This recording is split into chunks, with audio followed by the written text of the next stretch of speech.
They go to the eye. Play action. Bohannon back in the end zone. And a touchdown for Baylor. Drake Dabney's second catch of the drive, and it's good for 6.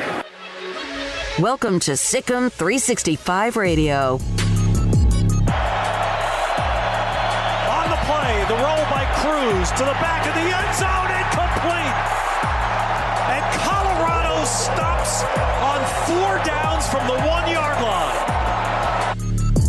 Sikkim 365 Radio is presented by IdealMRI.com. High-quality MRIs for $497 or less. IdealMRI.com. Your health is important, so is your budget. What a move. Inside the 5 and touchdown. Trayshawn Harrison. The 3 o'clock hour is sponsored by Waco Custom Marketplace. Meats, sweets, Texas treats, and a cut above the rest. 425 Lake Air Drive, Waco. Travis delivers. Parchment down to the 1. Parchment atoning for that earlier error. 24 yards on the cusp of scoring. And would you look at that? When you need it the most, Jordan Travis steps up and he uses his arm on 4th and 14. Here's David Smoak and Paul Catalina. Well, that's not the case. Paul is back tomorrow. Long trip overnight from Hawaii. He'll be back with us tomorrow. Craig Smoak, David Smoak, good afternoon, and welcome to Sikkim 365 Radio and also 365 Sports. Garrett Ross runs the mothership, Levi Caraway, and also Emery Winter in the studios behind the scenes as well. We will hear from Jason Scheer, ArizonaAuthority.com, 247 covers Arizona sports, and he had a couple of interesting tweets that we will show you here momentarily. He'll join us at 3:30. And then also Ian Fitzsimmons from SEC Media Days that started this morning. He'll join us today at 4:30 along with some other guests as well. Craig, it's been a kind of a quiet weekend, and Big 12 Media Days today. ACC begins Wednesday, Pac-12 not until July 29th. And right now, most of it, although there are realignment questions and whatever else, seems to be just kind of just simmering along right now. Yeah, I mean, there's a lot of scuttlebutt. I think you meant Big 12 Media Days was last week, not today. SEC Media Days is today. Yeah. There's still a lot of scuttlebutt around college football playoff, or not playoff, but college football expansion. And I know that there's been a few articles out there that have had people, either up in arms or nodding their heads in agreement that, the Pac and the Big 12 do need to get together and figure out some sort of alliance. I'm not fully on board with that thought. There's now the Notre Dame aspect.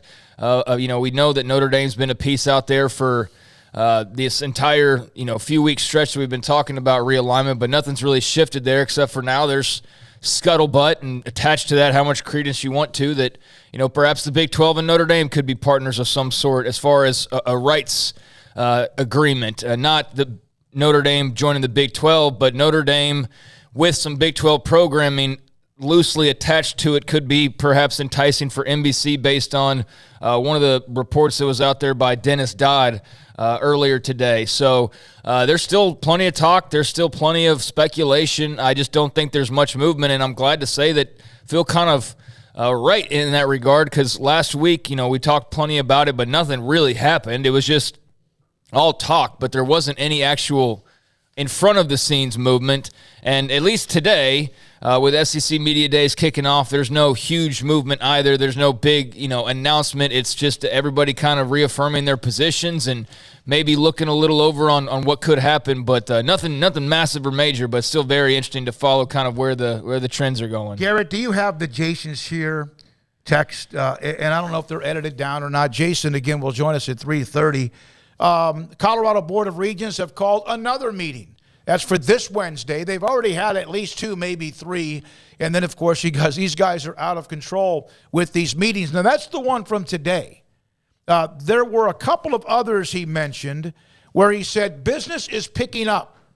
That was from, in fact, yesterday. And there's another one where he was in a back and forth with some tweets that he mentioned. He was complaining about some sort of traffic going to a restaurant. And then someone asked him, hey, by the way, while you have time, what conference will the University of Arizona be in 2026? And Jason's response was, Big 12 if they don't chicken out. So Jason, he was already locked in with us to be a part of the show when he said business is picking up. He'll join us today again at 3:30. And the Board of Regents, again, Colorado, with that meeting coming up on Wednesday. From today's SEC Media Days with Greg Sankey, the commissioner of the SEC. We're not going to get in the middle of those grant of rights discussions. That's for those who are trying to join, who already have joined in Texas, Oklahoma, and anything when you hear about the ACC. Also, he said after the USC-UCLA move, he waited purposely to wait a week until he scheduled a Zoom meeting with the SEC presidents to avoid the perception the conference would be scrambling around to respond. He also said he communicates with Texas and Oklahoma every other week in anticipation of ramping up a calendar year before the SEC transition occurs. And when he was asked about the early entry of Oklahoma and Texas, he said, that's not up to me. He also did mention the SEC and Big Ten have massive revenues because we have creative value. And so that was Greg Sankey earlier today from SEC Media Days. Also, from someone I talked to who's pretty close to what's going on with the ACC, let me throw this out at you. The reason why, if ESPN was to take what they have right now with the ACC, which is a contract all the way through 2036, the reason perhaps that they would go back to the table with the ACC is it would lower their length of commitment, save them some money, and yes, even if they did that, the ACC teams would get more money, but over a lesser amount of time. That's okay. So what we're referring to out there is the 2036 contract that's pretty much set in stone for the ACC that they can't get out of without some, hundreds of millions of dollars in payment, and trying to find a way around that, right? It's basically what we're talking about. Okay, so renegotiate, get a shorter grant of rights, renegotiate, get a tad more money for a shorter grant of rights.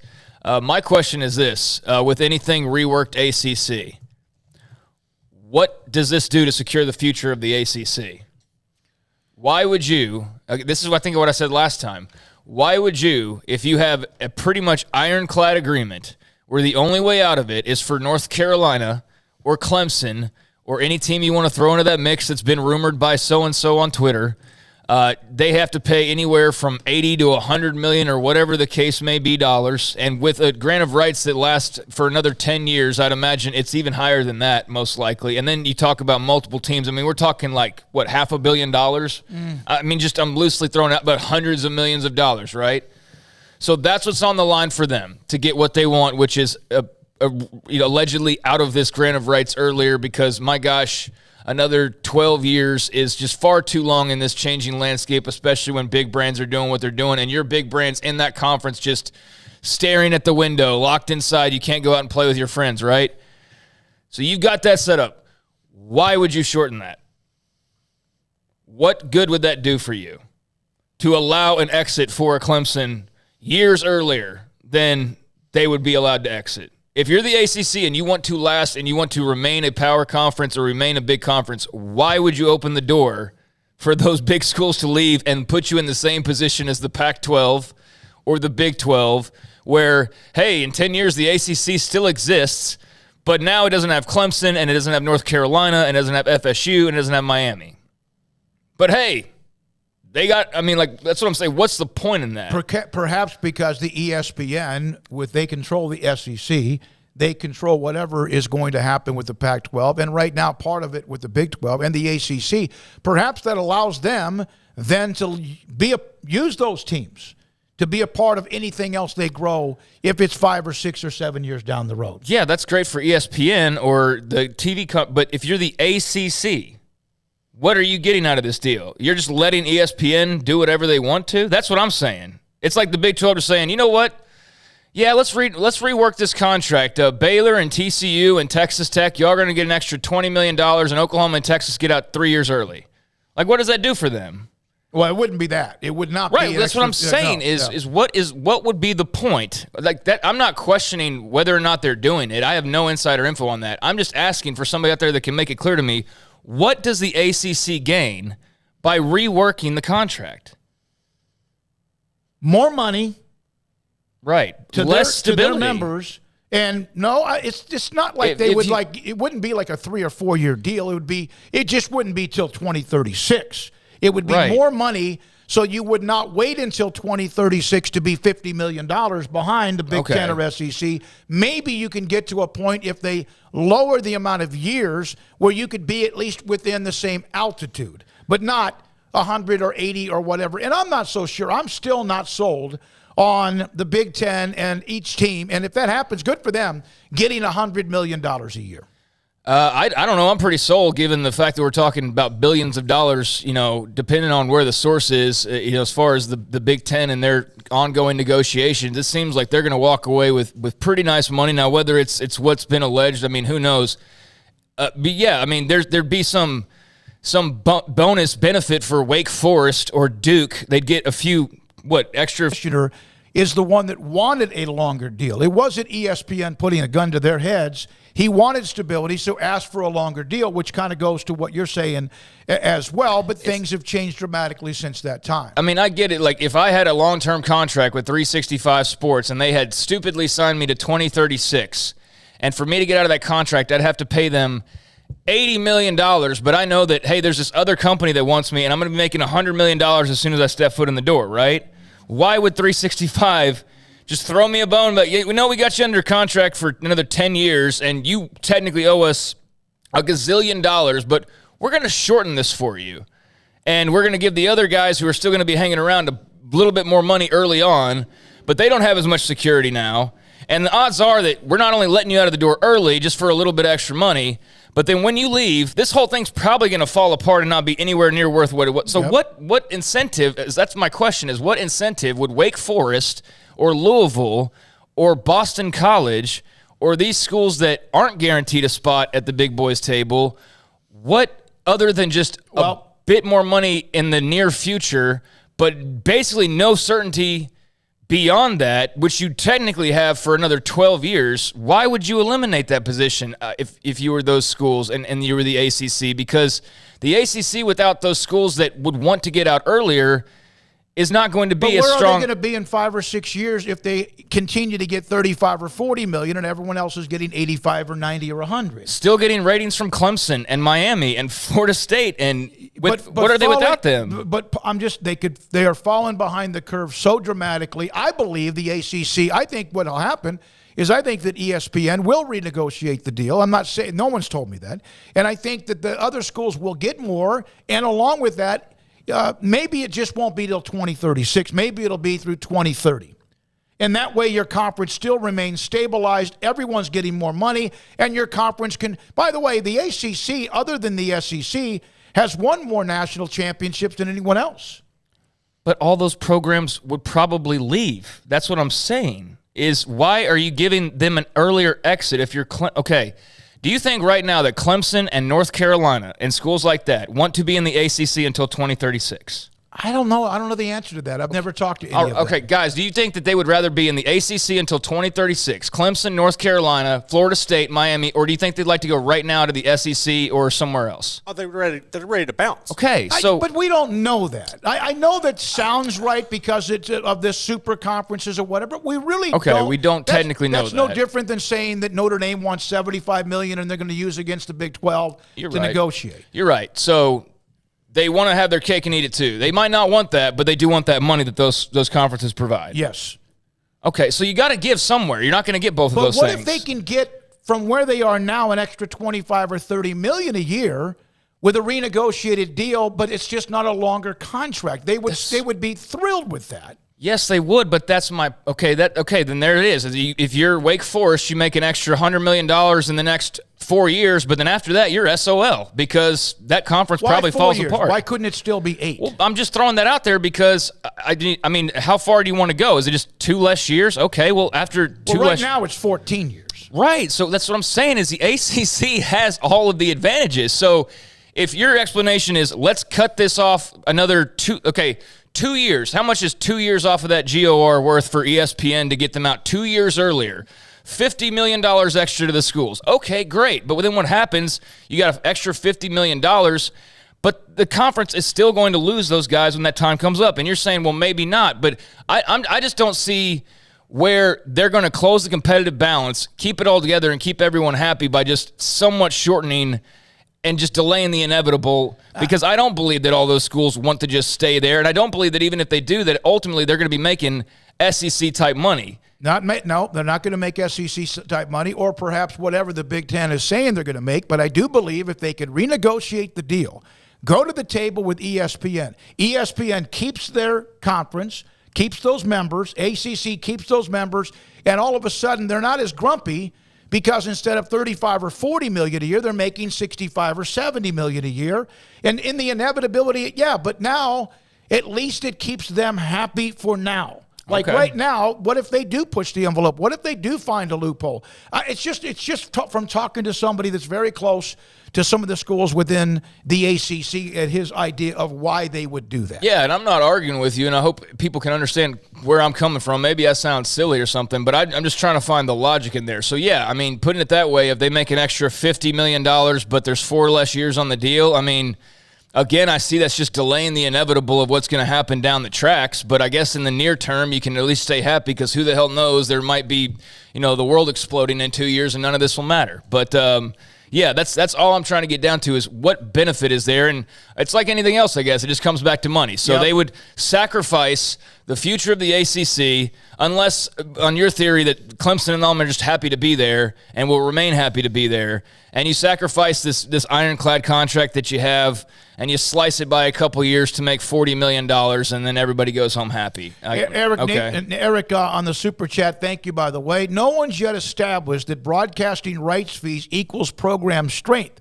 If it did, why is Vandy? We may be overstating its importance.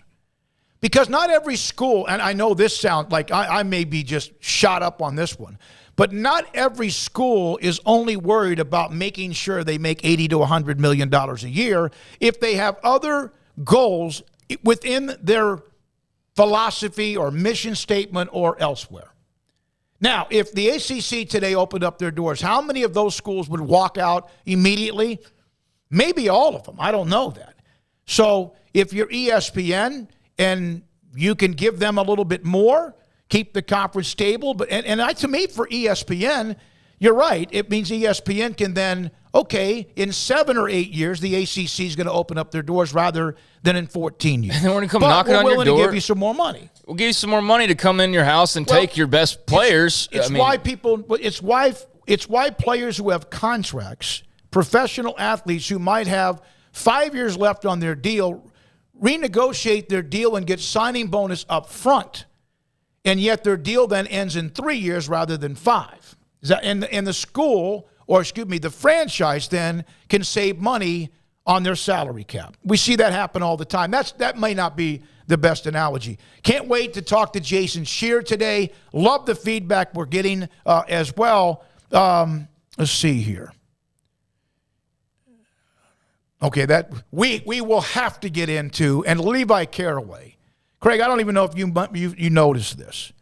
Levi Caraway put up the segment we had with Jimmy Skiles from UCF. That was great. It was an incredible segment. We did it we actually recorded it, midweek and ran it on Friday. And Levi Caraway broke the golden rule when you talk about UCF. Did you even notice any of that? No, I didn't. I spent You're all lucky. of 3 seconds on Twitter this entire weekend. Good for you. I was just over it. I was going to hopefully do that as well, but I ended up spending hours upon hours with UCF fans who were very disturbed. I mean, over the top disturbed about an old name to their name. And so we'll get into that with Levi, and it was unbelievable. When you hear about the UCF Twitter mafia, it is absolutely that. And some of them are a lot more overly sensitive than they need to be. We will get to that because people fight for their territory. I get it. We appreciated that as well. Let me see here. On the chat room that's going on again, Eric, thanks for your super chat to start us off today as well. From Scotty, only reason why ACC would do that to expand. After that, I agree, Craig. Yeah, because, again, you want to stay alive. You want to stay alive. You want the ACC to last. If you shorten the terms of agreement, unless that your theory is North Carolina and Clemson and the potential teams that have been rumored are just happy to be there, and they'll be happy enough when the time comes. Although at that point, the SEC is probably making still 40, 50 million more than the ACC is making. Not if they. That's the only reason you would allow your contract and grant of rights to be shortened is if you get to a point where you are much closer, not at that level, but much closer, but not still 40 or 50 million. But why would they be closer? Just because ESPN wants to make them happy? Because ESPN won't be on the hook for as many years. Right, but then the contract ends shorter, and guess what? The value leaves because the teams that I think just because everybody thinks that Clemson and North Carolina and Florida State and Miami, along with anyone else from the Pac-12 or Big 12, would walk into the Big 10 and SEC automatically, doesn't mean that is all true. Then why are we even talking about all this? Then what's the point of all the speculation? Because that sure as hell is the thought that maybe that is the point. So you're telling me if the Big Ten or SEC called Baylor today and said, we'll give you this $100 million that everybody else is getting, do you want a spot? You think they're going to say no to that? You think any school in the country really outside of one that maybe academically... What I'm saying is, Craig, is that not everybody is lathered up to go join the Big Ten and SEC, no matter what 99% of all the columnists and writers and talk show think. I think there is a value within the traditions of the ACC. I think that conference is much more aligned than people realize. No matter the reporting, it doesn't mean because everyone says that, oh, by the way, they're going to get out. That doesn't mean they really are. I just feel like we're in this point of, well, the Pac-12's nuked. The Big 12 No, has I'm just been saying, nuked. okay, well, then what are we talking about here? Is it about money or is it not? The thing I said from the beginning. Right. But why would not the ACC negotiate a shorter grant of rights if their teams involved can get more money per year that is not over 5, 6, 8, 12 years going to nuke them anyway? So why not get an extra 25 or so million a year or 18 million a year and have less grant of rights so you can play the game of what everyone's talking about, which is the money grab? Well, then you just explained it right there. That's the part that you haven't. You just said it right there, and there's no need to get upset about it. It's that get them what they can while you can, because my whole point has been, what was the point if it's going to disintegrate anyway? I did say okay, well, that. then I missed that part. That's okay. So there's your answer. Hey, get it while you can, because we're all going to die anyway. In 5 years, the Earth's going to end anyway, right? So that's my whole thing. Why not at least shorten the grant of rights by, from else is changing. I get it. I understand that everyone's going for the money grab. I understand that's America today, always has been. I understand corporate America. I just feel like if ESPN can have the opportunity to have a lesser commitment to the ACC, but give their teams more money, because we're looking at this as that the ACC is going to fall apart. And that's been the rumor, right? I think the ACC has a much more together outfit than most people think, in my opinion. Now, then I don't think they would have to be worrying right now about a long contract if it was the case. Because they want more money to compete with everyone else, the two conferences who are becoming massive. Why would ESPN, I understand, why would they do that? Why would they want to spend more money? And ESPN wants to have flexibility. Why didn't they do that with the Big 12 then? What do you mean? We don't know. We don't know if they're not going to do that with the Big 12. They looked like they were more than happy to nuke the Big 12 and just let them go to the wayside, but right? You never heard about them nuking the ACC. Some reports No, have because said of a 2036 grant of rights agreement. That's pretty hard to get out of. That's a long contract. That's not like the Big 12's agreement coming up in a couple years. No, you're right. It is. But I also think that's a strength for the ACC, the length of the grant of rights, but it's also like dripping blood out of your body. You're eventually going to pass out because you're not making enough to keep up with everybody else who is. It just seems, all right, we got to move on, but it just seems like inevitable. Either way, the ACC dies in this equation, but they might make a little bit of money for a couple years before they do. And I understand what you're saying is not everybody thinks that way, but Florida State, Miami, North Carolina, the usual suspects, I do think that they probably do think that way, and maybe I'll be wrong on that. But if you're talking Wake Forest doesn't think that way, no, I agree with you. They probably don't think that way. Boston College doesn't think that way. No, I feel like they probably don't. But those who can and know that they can get an invite to that other club, I think that, hey, that money's great, but they're going to make money regardless. Now, yes, maybe it's the ACC ties and the genes of the ACC that they fit in so well to that they will just never leave that, but I don't know. I guess I'm just a bit more of a pessimist here. From show memo, ACC cannot handle staying with the money stuck in the past as Big 12 and Pac-12 will make more every year and another nail in the ACC money-wise. From Weird, ACC adding Notre Dame and Pac-12, Big 12 merging would result in 4 very strong super conferences, and I don't think that's going to happen either. That doesn't mean it's not a great idea. From Salt to the Earth, right on, Craig. It skipped the page. Trying to get back to where you were, Clint. Let's see here. Let me see if I can get back to where Clint was. The chat room just like went super mode in 50 different one. From Smalls, I'm with Craig on this one. From Debbie, any school in America would go to the SEC and Big Ten. From Scott, this reminds me of my dad and I. That's good. It's great. Daniel, are you all related or what? Phil, money is not our problem. It's getting that Power 5 status. No, that Power 5 status is there. It's there regardless. It's not like something that's just like, you just have come and go like that. I mean, I guess we need more clarification on who's talking here. Who are we talking about? Because Clemson's not losing Power 5 status. No, they're not. Where they're going. Sergeant Pickles 13 takes 8 to agree to leave the ACC. No way that many have a home in the SEC or Big Ten. That's my point. Is NC State. Okay, so you make what $40 million extra for a couple years, and you're like, I know the numbers aren't going to be right here, but ESPN would clearly probably like to have some sort of, I'm sure they've got some plan B that they would love to execute like they did with the Big 12 to where they can swoop in and take some teams and scatter them appropriately however they would like to.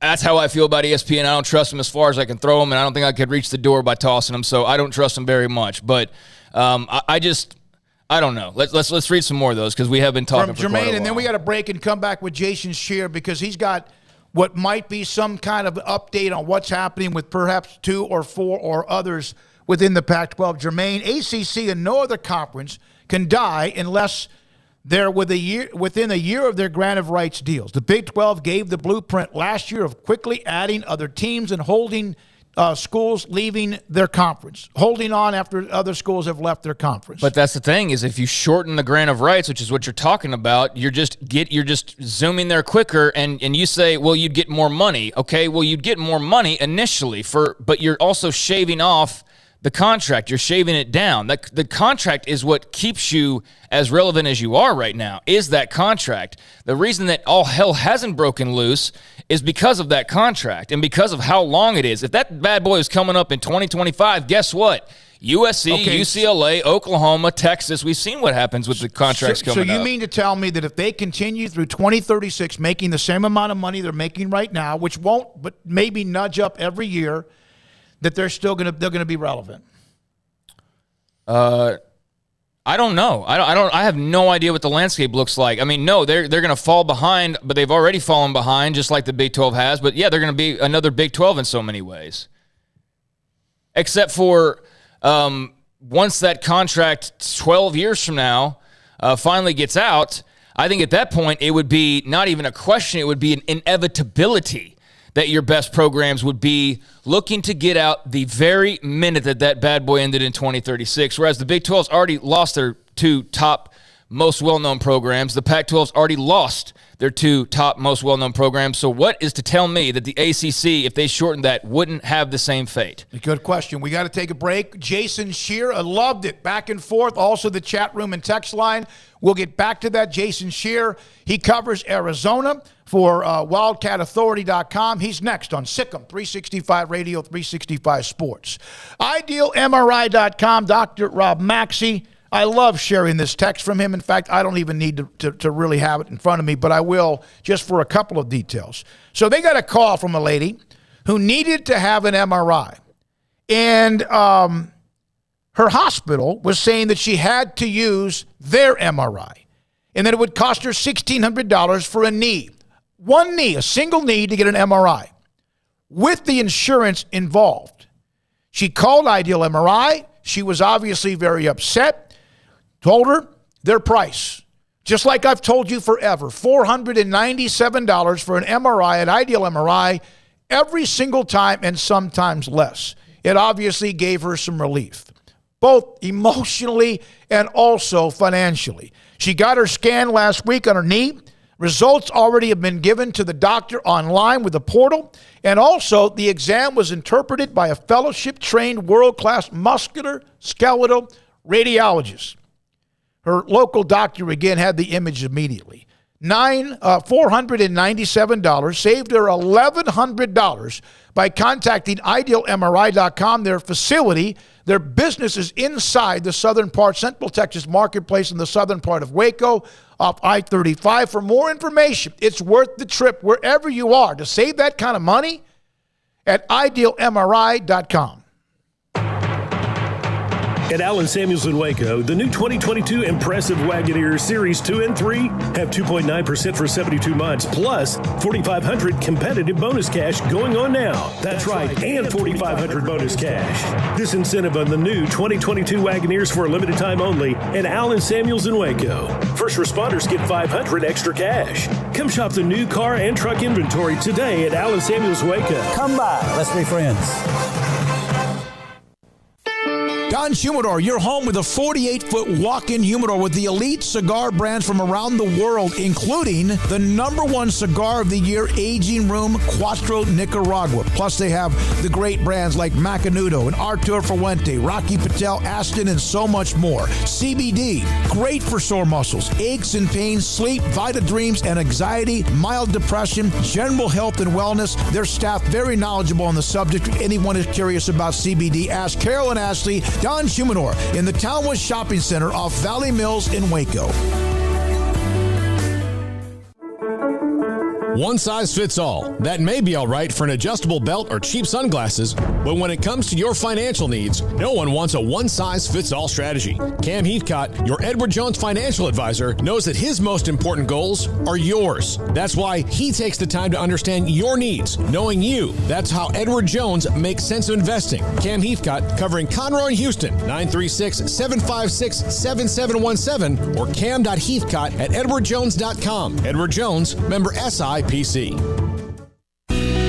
Let Camille Johnson Realtors guide you seamlessly through the process of buying your dream home or selling your current one. Commercial, farm and ranch, or residential, Camille Johnson Realtors can smoothly and successfully lead you through any transaction. With a team of 28 experienced agents who are excited about serving you, Camille Johnson Realtors services the entire greater Waco area. If you're in the market to buy or sell, contact Camille Johnson Realtors, 104 Midway Center in Woodway, or find them online at www.camillejohnson.com. Camille Johnson Realtors, elegant, charming, warm. Welcome home.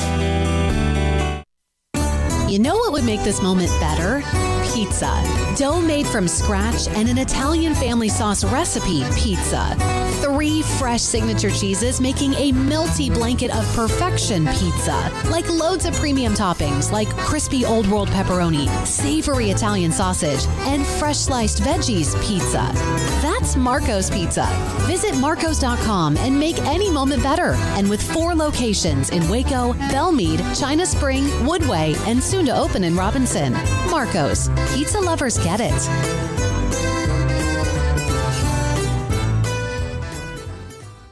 Do you or your kids get nervous about going to the dentist? Stonewood Dental, Dr. Steve Childress, he can help.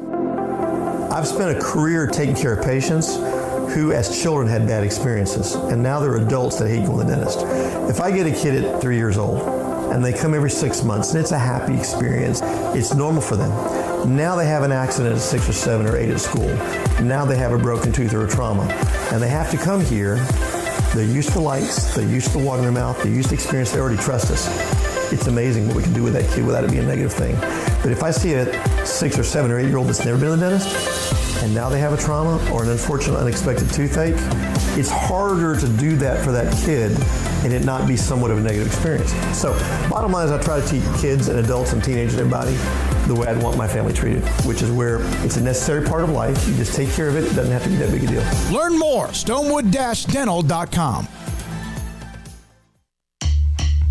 This is Sikkim 365 Radio. Text us at 254-339-1122. The Sikkim 365 Radio text line is sponsored by Riverbend Liquor and Wine, with the most extensive variety of craft beer in Waco.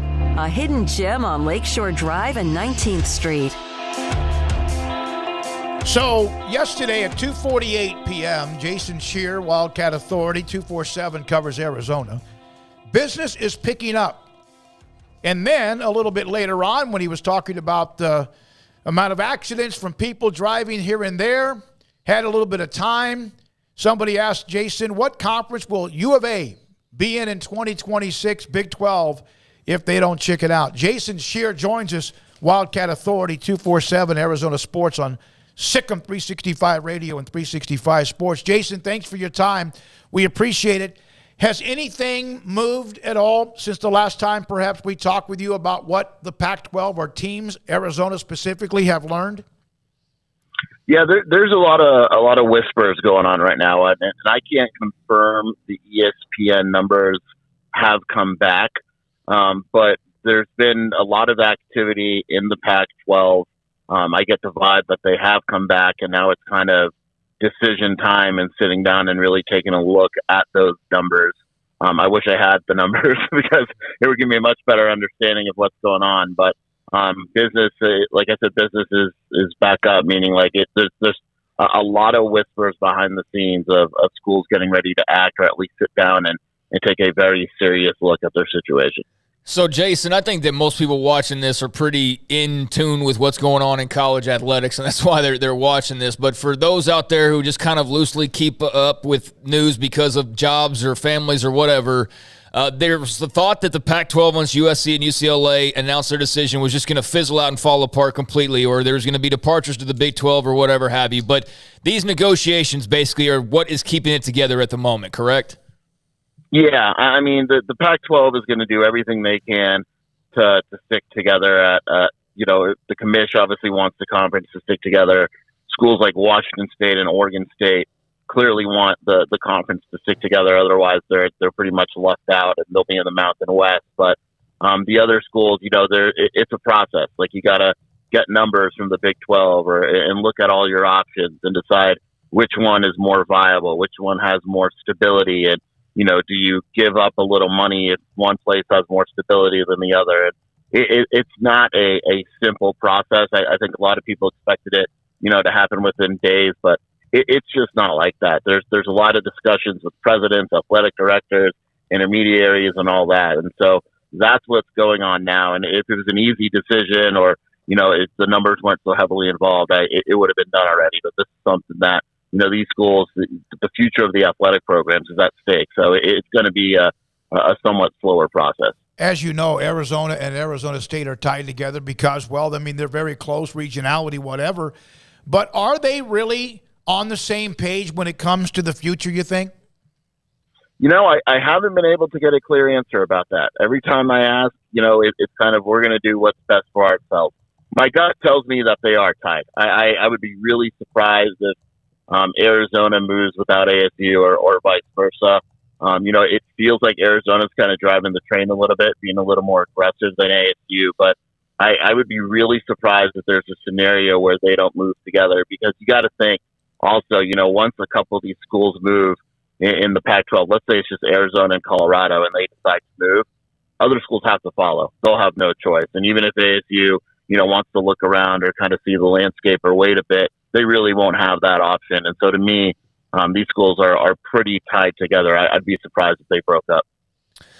Jason, for those that don't live out in Arizona or maybe don't know that part of the country all that well, and I'm one of them, can you kind of explain the fandom out there? Because there's not like the school that's based in Phoenix, when they talk about TV markets and things like that. But there is two, big brands in Arizona and Arizona State. What is the fandom like? How is it spread out amongst the state of Arizona, in your opinion? Well, it's really interesting because, Phoenix is about an hour and a half away from Tucson, and it has professional sports. You have the Diamondbacks, you have ASU, you have hockey, etc. And it's a big town in the sense that there's a lot of people from other states and other areas. So while ASU is a thing up there, it's not the number one option. In Tucson, it is all about U of A athletics. That's what the coverage is. That's what you have on your television. Huge deal. With ASU, it's definitely more football, but in terms of the overall passion of the fan base, I think it's a bit higher in Tucson, but obviously, Phoenix is a bigger market. It's just interesting because it's not like, you're adding Phoenix, but you're not adding like a super passionate ASU fan base just because it's a big city and there's so much going on. If in fact Arizona was given the option and they were given an offer, would they be strong enough to do that on their own? It's tough to say. I don't think so. I really don't. It's because football kind of rules, this decision making process. And the reality is Arizona football hasn't been attractive in quite a while. It's not like ASU football is super attractive, but it's kind of a deal where, similar to like the Big Ten wanting USC and UCLA, you want those together to get the whole LA market. If you're the Big 12, you want those Arizona schools together. And that's why I think it'd be difficult for Arizona to move. Now, if ASU puts their foot down and says, we're not going anywhere, it could get really interesting because I feel confident in saying that if it was solely up to the U of A and what they wanted to do with no outside forces, it would be the Big 12 all the way.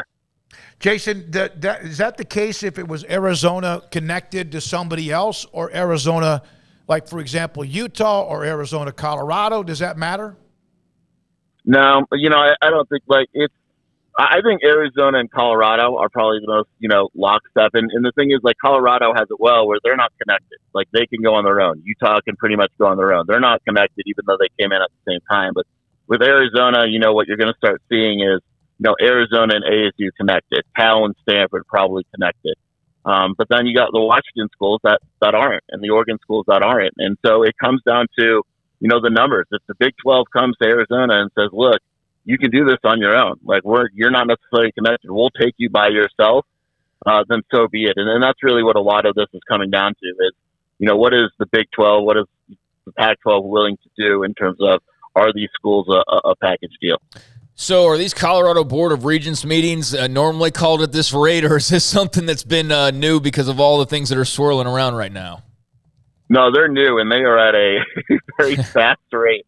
I mean, they're by far, like in Arizona, if they have a board meeting, you have to post it. You have to tell people that you're meeting. And so there hasn't been one in Arizona. That's not to say there haven't been discussions with regents, but there hasn't been an official meeting. Colorado, they had like a Board of Regents retreat last week, and they called an executive meeting while on the retreat. They called another one for Wednesday. I mean, and it keeps saying legal advice regarding the matter. And so they're clearly talking to outside counsel and keeping updated on everything. And they're taking this, I mean, you could make an argument they're taking it more seriously than anyone in the conference. But the pace of these meetings, especially during the summer, is something that I haven't seen, definitely not from Arizona and really not from any other schools. I mean, we're talking 1 or 2 meetings a week in the last few weeks. So, in the end, you were asked this question on Twitter. Where do you think Arizona will be in 2026? I just don't see how the ESPN numbers that come back make it worth these Pac-12 schools saying. And that's what someone from Arizona, a source that I trust, has told me, that they would be shocked if the ESPN numbers or any numbers came back and were big enough to convince schools to stay. And so because of that, I think at the end of the day, these schools are going to do what's best for their school and their athletic department. And that's why I think Arizona winds up in the Big 12. I don't know if that's going to happen this week, this month, or whatever it would be, but I do think that as of now, assuming the outside forces don't get in the way and kind of screw everything up, that Arizona will be in the Big 12. Yeah, it's interesting. I followed what you were saying yesterday. I know you've been in contact with others that we know as well, and glad today was a good day to get you on as well. Jason Scheer, 247 Sports in Arizona, Sikkim 365 Radio, 365 Sports. As you know, Jason, the Big 12 plays a pretty good brand of basketball, and that's one of the things when you think about Arizona in that conference of what that could be like playing KU and Baylor and Tech and et cetera. But you mentioned it earlier, setting up a little matchup with the Blue Devils. How excited are Arizona Hoops fans about that? Oh, they're pumped. I mean, they've been trying.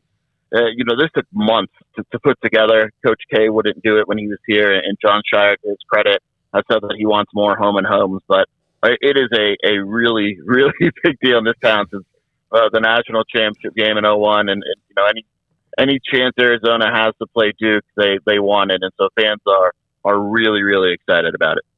Jason, how much is this keeping you I guess not alive, because my God, it's just sports or whatever, but how much has this been front and center with you at this particular time? Yeah, I mean, July is usually a dead month. I know. You get the football dead period. Basketball, maybe you get a few recruiting periods, but it's usually like you're kind of struggling, from my point of view, is like, what am I going to write and all that. But no, this has been a super busy July. And every time I leave the house, I get scared because it's like, all right, as soon as I leave the house, something's going to happen. Or like yesterday, I was driving back from Vegas and get a call, and all of a sudden it's like, well, now I got to write a story when I get home. And it's just, it's fun. I enjoy stuff like that, but it's definitely a different type of July that I'm used to, because normally it's super quiet in July. Yeah, welcome to our world. About a year ago, exactly, and it's happened before with the Big 12 three times in many, many ways.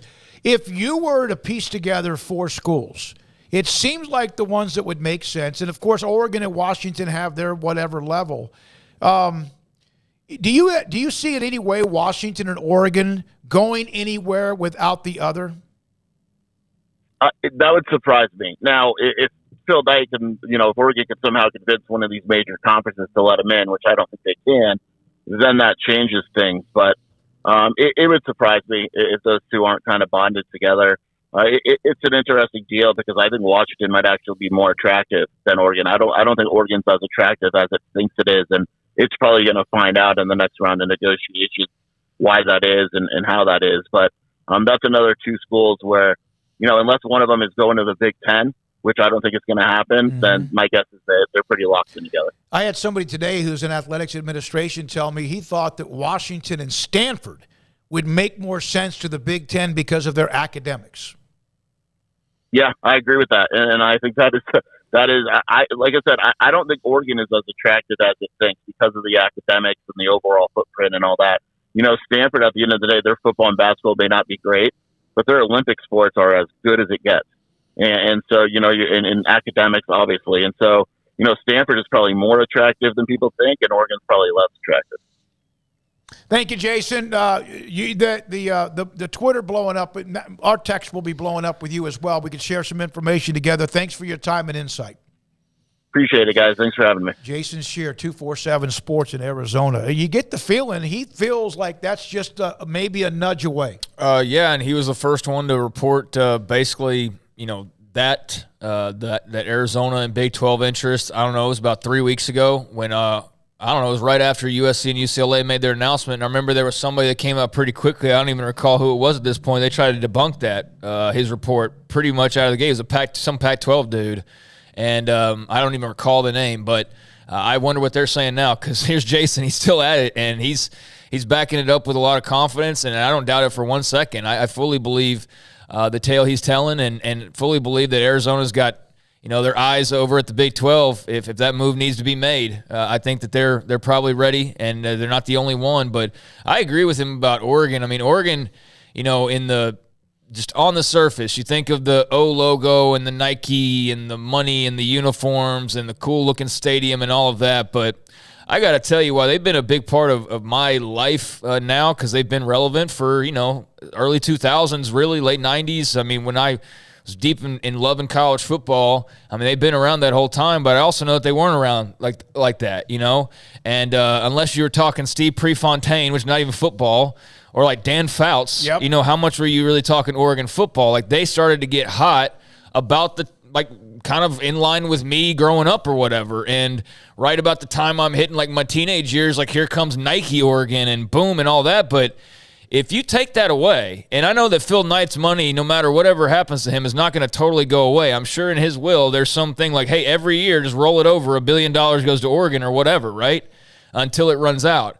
So they're going to always have something from Phil Knight, I imagine. But he's 84 years old. Like, he's 84 years old. So when I hear about people like Phil Knight's going to ensure that, and I'm like, wait a second. I mean, first of all, I get he's got some power, but he's not the only one that's got power here. Like, Nike makes some calls, but I don't think he's just going to force Oregon or persuade necessarily them onto somebody with the assurance that they're always going to be able to live up to this billing or this brand or this whatever. And again, I mean, he's 84 years old now. So when we're talking about a guy who's apparently, you know, involved in power moves and all of that, I mean, the rope's shorter than it has been. And without Phil Knight, I mean, how many people do talk about Oregon? And I'm not trying to, you know, knock their program in any way, shape, or form. It's just the truth. I mean, that's what's kind of propped them up, Phil Knight and Nike, for 20-plus years now at this point. So when you're talking about how much they actually bring or the attention or whatever, I do see the case for why a Washington-Stanford would be more appealing overall, no matter the flash and the immediacy that you get when you think of Oregon right now. If you're going long-term play, then yeah, you probably do get more out of a Washington-Stanford combo overall than you do from Washington-Oregon, at least in the next, you know, few years. So I could definitely see that. Hey, if Oregon wanted to join the party and they bring value, then by all means, whoever conference you are, I'm sure you would open it up. But it's not the layup that it was thought, because, right, I mean, how many weeks have gone by since the L.A. schools made their decision? Is Oregon in the Big Ten? Like, everybody just 2.5, 3 weeks, yeah. Are they in the Big Ten? No. Are they in the SEC? No. Are they? I mean, they're still where they were, and they're still. And if anything, I would think losing some of maybe the power that they had initially with Washington now, because they haven't just been the automatic slam dunk of they'll be the two to follow. And then it was like, well, maybe Stanford will be one of them instead. And maybe none of them. Maybe none of them, and none of them have. And then what about Cal? And then, well, you know, and then all that. I mean, it's just nothing's actually changed. And if anything, the Pac-12 is drawing closer to finding out what these TV numbers are. And I don't think anybody out there expects them, unless some network is willing to give them the biggest first aid care package of all time, just out of the kindness of their hearts, which would be against everything related to a TV network. Those numbers aren't going to be good without the LA schools. They're just simply not. So yeah, that's a fascinating kind of way to view one slice of this chapter of realignment is the Pac-12 movement or lack thereof, and the brands and value or lack thereof when it comes to Oregon, Washington, etc. From 2000 until recently, and of course there's been a couple up and down seasons. The 2020 season, they only played 7 times. They were 4-8 with Helfrich, and he's gone. Taggart came in 7-6, and then Cristobal there for 4 years. Their glory years, and yes, they have Dan Fouts and Gary Zimmerman and Ahmad Rashad and guys that were very big time when it comes to the NFL and names, etc. I know Fred Dean and there's others, but from 2000, that's when the run started, when they started winning 10-plus games. They were right there in the middle of it. They were almost like not the run Miami had, but they were making that kind of run out of nowhere. Doesn't mean Oregon did not have a great history, but man. But they were suddenly playing for a national title in the college football playoff. Yep. I mean, and last year they were 10-4, 12-2, and 19, as you mentioned. They won the Rose Bowl. And then, of course, in 2014, they were playing for the national championship and lost to Florida State. They were 13-2. They put together 10-10, 12-12, 12-11, 13 wins a year, back to back to back. And they are very, very good. But you do wonder, and that's just someone that had told me that kind of understands the academics and athletics part of this. In the Big Ten, you hear about that Washington, Stanford might be more of a tie-in than, and I'm not the one breaking this, than maybe Washington and Oregon. And I know Oregon's probably got some Seattle market to some extent. I don't know that area, won't pretend to. I just imagine there's some Duck fans in Washington, but is that Portland market the one that you're chasing right now? You know what I mean? Is Not that compared to like, Seattle. hey, we get the Portland market. I don't know how that matters to TV execs or even how much the market matters because, again, every other day it's like, no, this matters or that matters or it all kind of matters. But, yeah, I don't know. So I could the point being with all that was, yeah, I could definitely see where if there was a two-man life raft that was the next to depart from the Pacific Coast, it might not include the Ducks. It might be the Husky and the Cardinal that are joined together, but I could see it not being Oregon. That's for sure. And if the Big Ten does have any hope, which if you talk to Notre Dame people, analysts, probably not, but the Notre Dame-Stanford connection, think it's very much alive as well. Norm Van Brocklin, Mel Renfro, there are some other really, really good names in history in Oregon football, but the nuke level of what they started was 22, 23 years ago in the late 1990s. All right, when we come back, the 4 o'clock hour, as we went rapid fire, thanks to Jason Scheer, he's somebody who's going to be a go-to for us going forward. At 4:30 from SEC Media Days, they began 4 consecutive days of a sledgehammer of what that conference is doing. Ian Fitzsimmons, ESPN, co-host of a talk show on the national network and also sideline reporter. And then today around 4:45, Cody Alexander, he's the creator of matchquarters.com. It's a defensive analyst type site. A lot of coaches have been drawn to it. He was at the Texas High School Coaches Association convention, started yesterday down in San Antonio. Thousands of coaches in San Antonio for a few days. He sat in on Dave Aranda's talk about mainly football, but, well, you would think X's and O's. It ended up being so much more than that, as is the MO of Dave Aranda. And he was in on that. He's going to discuss that with us, plus his thoughts as a guy that's kind of a defensive analyst for what Dave Aranda has done at Baylor. This is Sikkim 365 Radio and 365 Sports. Richard Carr, Buick GMC Cadillac.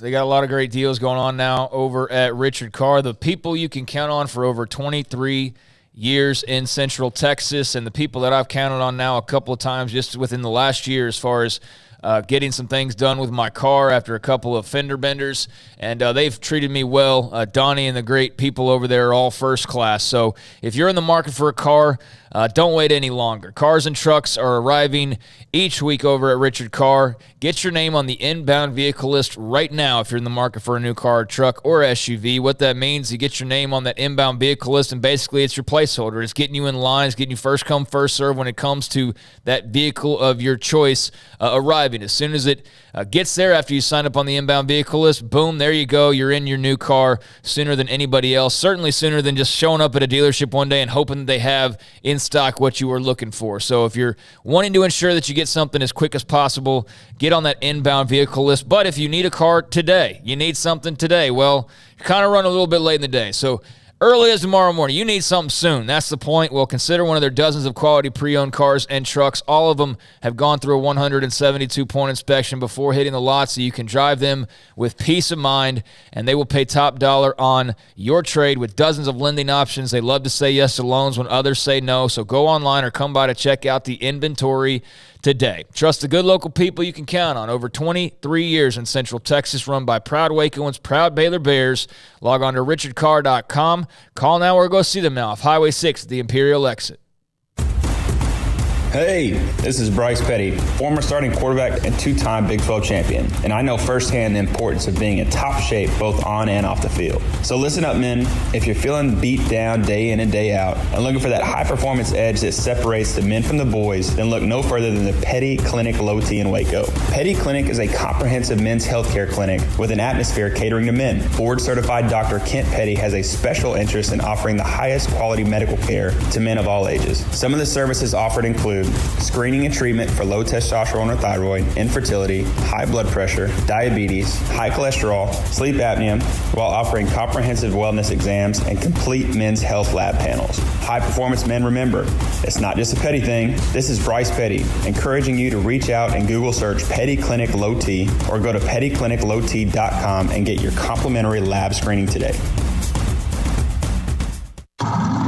It's plain and simple. Waco Custom Marketplace is the one-stop shop for what you need for tailgating, from charcoal, cold beer, and wine.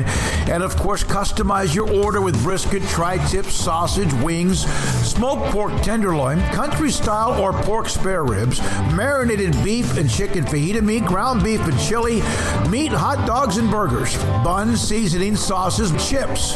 There's fresh baked bread and kolaches every day, breakfast sausage links, and you can also customize your favorite cut of steaks from select, choice, or prime, bacon wrap fillets, ribeyes, New York strips, sirloin, T-bone, and porterhouse. Full service butcher shop includes pork, poultry, beef, chicken, and seafood, serving Waco restaurants and families since 1940. Your one-stop shop for beef, pork, poultry, and seafood needs. Waco Custom Marketplace, 425 Lake Air Drive, or WacoCustomMarketplace.com.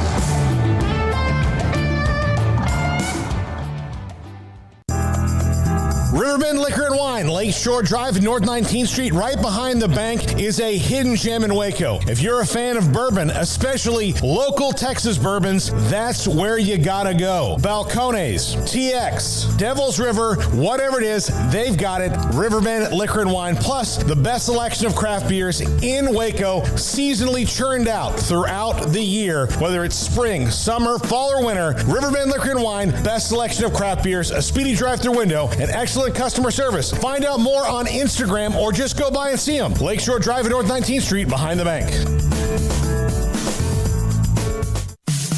In the market for a quality metal building? Since 1943, Pioneer Steel and Pipe has helped Central Texas residential and commercial customers with metal building design, panel options, building components, and trim options. Pioneer Steel and Pipe's residential line is energy efficient, offers low maintenance, reduces insurance payments, is impact resistant, and carries up to a 45-year limited warranty. In addition, they can also help you find a metal building contractor for your project. Pioneer Steel and Pipe with locations in Waco and Bryan and at pioneersboys.com.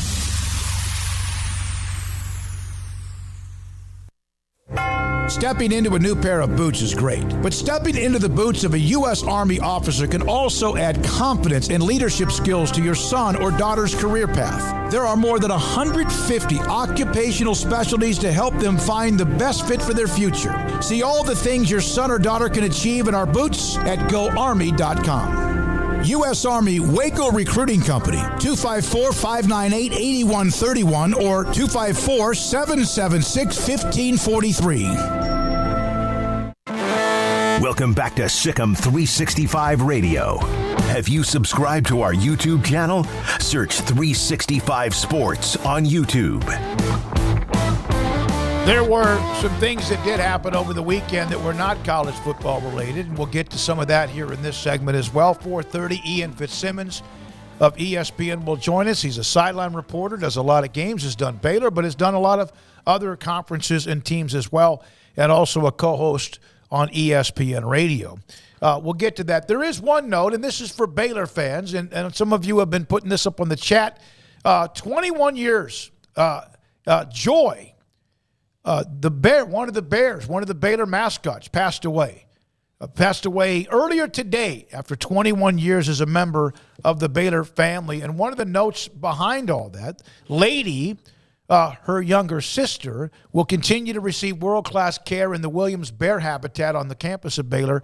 And they will get hope to get two rescue American black bear cubs in the next year or so, to continue the tradition of having live bear mascots reside in the heart of the Baylor campus. Yeah, if you're not a Baylor person, then I can see where you're like, oh, what? I don't really get it. But, man, they are beloved. I mean, safe to say, guys, that those bears are beloved. It's a hot spot on campus. They're a little part of campus where you can go and check out the bears at certain times. So, yeah, to hear that one of them has now passed, Joy has passed after 21 years. I know there are a lot of sad Baylor fans out there, and I'm sure her sister Lady is quite sad. But, yeah, I saw that at the end of that press release or that announcement because, they wrote it. I mean, you would think that, like the vice president of the school had passed. I mean, they gave her the full-blown memorial and all of that in the email that was sent out. But at the end, it does mention the adoption of a couple of black bear cubs that will be integrated here soon. So that'll be interesting to see. But, it's one of those things like when Reveille were to pass, A&M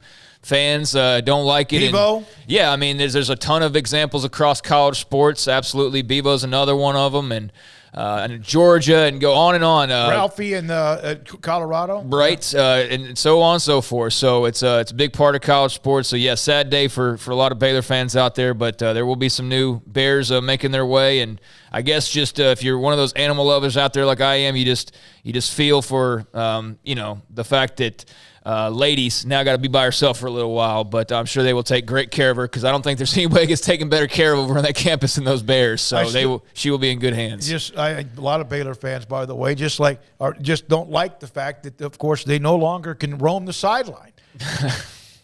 Yeah, that'd be problematic. Cool, by the way, that would get the Tigers out there, get the Bears. Yeah, Ralphie the Buffalo running around, and Bevo, of course, Bevo sitting over there just like chawing on some hay. When you really think about it, there are tons of examples of that. From I was thinking of just a couple of them. We just listed off probably 8 different examples of live, animals and mascots and whatnot here in college football. So, yeah, rest in peace to dear Joy and her passing today. We'll get back to the chat room and text line in a moment. This is a text from over the weekend from the 678. I'm 48 years old. I'm a monster Georgia fan. Congratulations for the national title. I hate expansion. This is from the team that just won it all. 48 is not considered old man. Now, 63 I am, and I'm considered kind of past my prime. But 48, I hate expansion. It is and will kill college football. I have been watching for over 30 years. I probably won't in the next 5 based on the trending. Leave college football alone. There's another school, Yuga. Got the Bulldog mascot there at Georgia, right? So there's another one that we could add in there. But I don't think that you're alone in that opinion at all. I mean, I've made it pretty clear that as big of a college football fan as I am, I'm not one of those that's enslaved to it in a certain way. And maybe that's not the right word, but, if you're a gambler, for example, if you're somebody who likes to bet on games, it doesn't matter to you if it's going to be Oregon versus Alabama for the Big Ten title one day. It doesn't matter what the scenario is. You're going to still watch games because that's what you do. You bet on games. You're going to keep watching games no matter how quality it is or not, because that's the thrill of it. It's just the outcome, right? But for those who just watch it because of, that's what's ingrained in them and that's what they grew up with, and it's tradition, and it's the campuses, and it's the rivalries, and it's the geography, and it's all those things that do make college football unique. There is some of that luster being lost. And I think that they can afford to lose some of it because the world is changing. This isn't, a world like it was back in the 1940s or even in the 1970s or hell, even in the 1990s. A lot has changed. So change is going to come, and some of it's not going to be what people are used to, and therefore they may not like it. But I also think that not all change is good. And I do think they have to be careful with, as much as they say, I think the most arrogant thing I heard all of last week, and there are plenty of, people who are confident themselves, but Mr. Playoff last week, playoff executive. Bill Hancock. Yeah. Bill Hancock talking about the college football fans aren't going anywhere. BS. They're not going anywhere. He just said he didn't think any of y'all are going anywhere. They do whatever they want to. You're not going anywhere. You're still going to watch. That was basically his attitude. That's the head of the college football freaking playoff, basically saying we'll do whatever we want to and nobody's going to change or do anything about it. I'll tell you right now, if they eliminate a lot of these schools from even being a part of the competition, as imaginary as that competition may be, I know Baylor's got a long shot to ever win a national title. Same for TCU and same for 95% of the schools out there. But at least let me have that dream that could happen one day. That could happen for a school like those. That it could be a world where, Clemson and Alabama and all the same just kind of rule the roost, but every once in a while another school does pop up there or punches them in the mouth and has the greatest year of all time as a result. Not everything has to win a national title to be a year that you celebrate. If they start to do away with that to where basically you're just giving me the NFL light, which is, you can call it whatever you want to, but that's what it would be. My interest level may not entirely disappear, because hell yeah, I want to watch Alabama, Ohio State on week 8 or whatever. But part of what makes that so special is not only the teams playing, but that you don't get that every single week. You know what I mean? You don't get that every single. I think if you got it every single week, you'd be kind of numb to it. But if that's the direction that we were going, I'll tell you right now, I'm going to be one of those that loses some interest. Absolutely, I'll lose some interest in it and won't spend as much time on it as a hobby if we're going to make it a game of the haves, and then they're not even the have-nots, they have nothings. That's not going to fly with me as a college football fan, because that's not why I fell in love with it. It was just to get the superstar matchup every single week in prime time. That'll keep a lot of people on board, but I agree with you. I think that they are kind of just throwing a middle finger in so many ways when they make comments like, oh, it doesn't matter, the fans are going to stick around anyways, no matter what we do. I think that they're cutting off the nose to spite their face maybe in some ways, but like we've seen with college athletics people, you got to actually have it happen before they go, oh, wait a second, we probably should have done that differently, and name anything that's happened over the last 20 years as an example of them going after the fact, oh, yeah, we probably should have done that differently. So this very well may be one of those as well. Yeah, I will say this, and my favorite team, who has not acted like one, but they're a blue blood, even if they would remain in that category, which they would because they're a part of the Big Ten. What attracts me to college football, yes, I love the big boy games. I love them. I wish there were more, and that's part of what the lure is. At the same time, I love watching Appalachian State beat Michigan. That's a long time ago. And I know Oklahoma fans don't hate it, but the fact that Boise State was able to do what they did at a big moment, and others, and that only happens maybe 2 or 3 times a year, but there's a lot more upsets now than ever before. I'm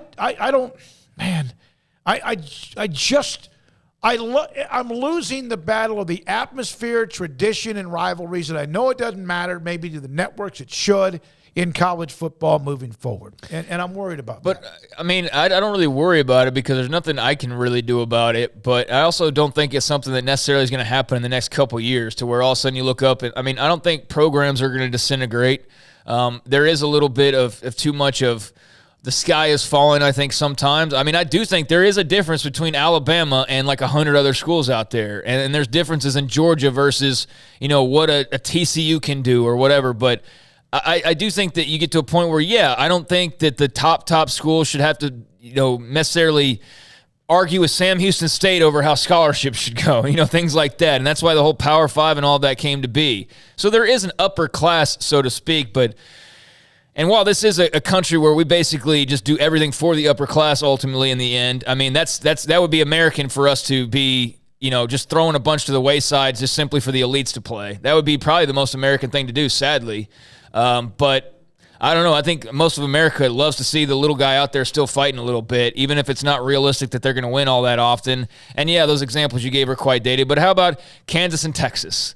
Like, that's fun to see. You wouldn't have expected them doing that a couple of times in the last few years, no matter how down UT might be. But yeah, it's the competition, it's the pageantry, and not everybody's going to be a national champion, and that's okay. But it's just the hope part of it. Yeah, it's just the hope. Tickets, it sells eyeballs. It's the hope. It's the opportunity that maybe your team that has always been pushed down can get in a run, can be relevant, and maybe have a chance to win something big. From Baylor 88 Bear, thank you, Craig, for saying that. My conversation with friends basically been, as an analogy, AAA ball versus the big leagues. I love college football, but fact is NFL is the most popular overall, and I'm guessing that won't change, especially, as you pointed out, Baylor 88 Bear. Thanks for the text message from you. Owen, did anyone see the Dennis Dodd article, NBC? Yeah. Yes, we already mentioned that. Yeah, we didn't really talk about it much, though. I mean, the fact that you would shoulder, as I think was the phrase that he put it, Notre Dame, whatever happens with them next, somehow be shouldered next to Big 12 programming. Now, all due respect to Dennis Dodd, I don't believe every single report that comes out. I mean, if we did, Arizona already would have joined the Big 12. Oregon already would have joined the Big 10. Or the Big 12 wouldn't be in existence. Or the Big 12 wouldn't even exist as of a lot of opinions a year ago. Pac-12 would already be dead. That may actually still happen, but you know what I'm saying. So don't go off every report that's out there. And we got to realize, too, that as much of a reporter as Dennis Dodd is, or anybody like him, there are also people behind the scenes calling him or whoever, and there is something they want to get across. There is something somebody called Dennis Dodd or whoever you want to use as an example when stories like this come out and gave him this information because it's good for what they want to eventually happen, correct? Yeah. They want that out there. They want that the TV networks or people that aren't in the know to think for a second and ponder, whoa, wait a second. What's this about Notre Dame and the Big 12 shouldering program? And boom. And then that starts a fire, and and that's what's all going on behind the scenes right now. So I think that leak of that information was very intentional by whoever leaked it and intentional to give it to Dennis Dodd and have him put it out there. But very interesting. I don't know how much of that I'm buying into, but it does play to my thoughts that I think the Big 12 is healthy and going to be A-okay, maybe not making big money initially or for a while like the schools that are departing will be immediately. But I think a new league with some mixture of the Pac-12 schools involved when the dust settles would be a pretty damn good league. And if somehow or another you could shoulder that to some Notre Dame programming and kind of loosely tag team, or I hate to use the word alliance, but loosely tag team together as part of a TV contract on a major network because, what was it, NBC, I guess is what they're referring to, wants to build around some Notre Dame programming. I think that would be incredible news for the Big 12. I just don't know how much stock to put into it just yet, but whenever I hear these TV networks, they talk about the Big Ten and what they're going to get and the SEC and what they're going to get, and then you notice how all of a sudden the money dries up when they start talking about everybody else. It's like, well, I don't know if the Fox will have as much interest in this conference as they did because they're spending all this money on these others. But how does that jive with the fact that all we hear is live programming, live programming, live programming, live programming? Well, you can't have blue bloods all day long. So somewhere in my mind, I hear, well, the Big 12 is only going to make this. How is that when the live sports demand is so high? And it is. So unless you're planning to just have two conferences fill every single time slot, which I'm sorry, but they have a great swath of teams, but there's got to be some other interest out there because all of a sudden you're only going to have SEC and Big Ten fans. So there's got to be a spot somewhere on some network that's not carrying all these teams, that's got money, that wants live sports programming. And sorry, but you look at the Big 12 title game, two little schools in Baylor and Oklahoma State brought in $8+ million. So somebody's going to want that. Somebody's going to want that programming. And that's kind of where I've been on this of when I hear people talk, well, there might not be a deal for the, or a deal worth a while for the big. Okay, well, then that completely spits in the face of live sports mattering as much as it does.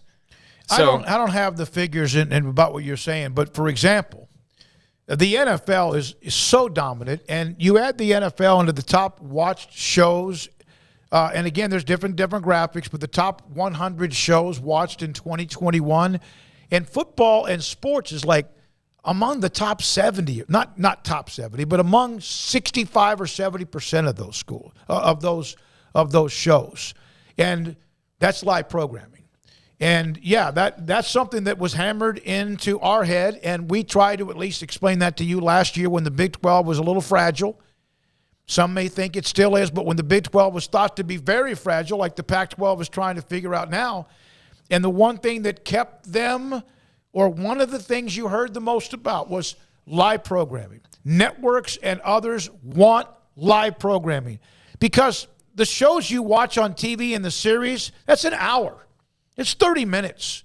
There are series that maybe are longer, but live programming in sports is sometimes. I would ask for everybody to resign in the Big 12 offices if, in fact, they said, hey, Oregon and Washington, we want you to be a part of our conference, but we're going to give you an opportunity when you're ready to go if the Big Ten offers you to give you a break and leave. If they're not going to do that for Texas and Oklahoma, for God's sakes, they're not going to do it for anybody coming in if, in fact, they were to be interested in joining the Big 12. Well, they're not that big. Andy Staples had that theory of giving them a loose arrangement initially, and that sounded like an interesting, kind of entertaining idea in the midst of all the chaos and calamity that was going on in that moment with everybody just sort of having their head spinning because of the LA school's decision. But I think that ship has sailed. If there was ever a chance to do that, and that seemed like an outside shot, but entertaining, like I said anyways, that's probably sailed at this point. I think that the best value for Oregon and Washington was about 2-3 weeks ago when all this first happened. And as time has gone on, I think that value is still larger than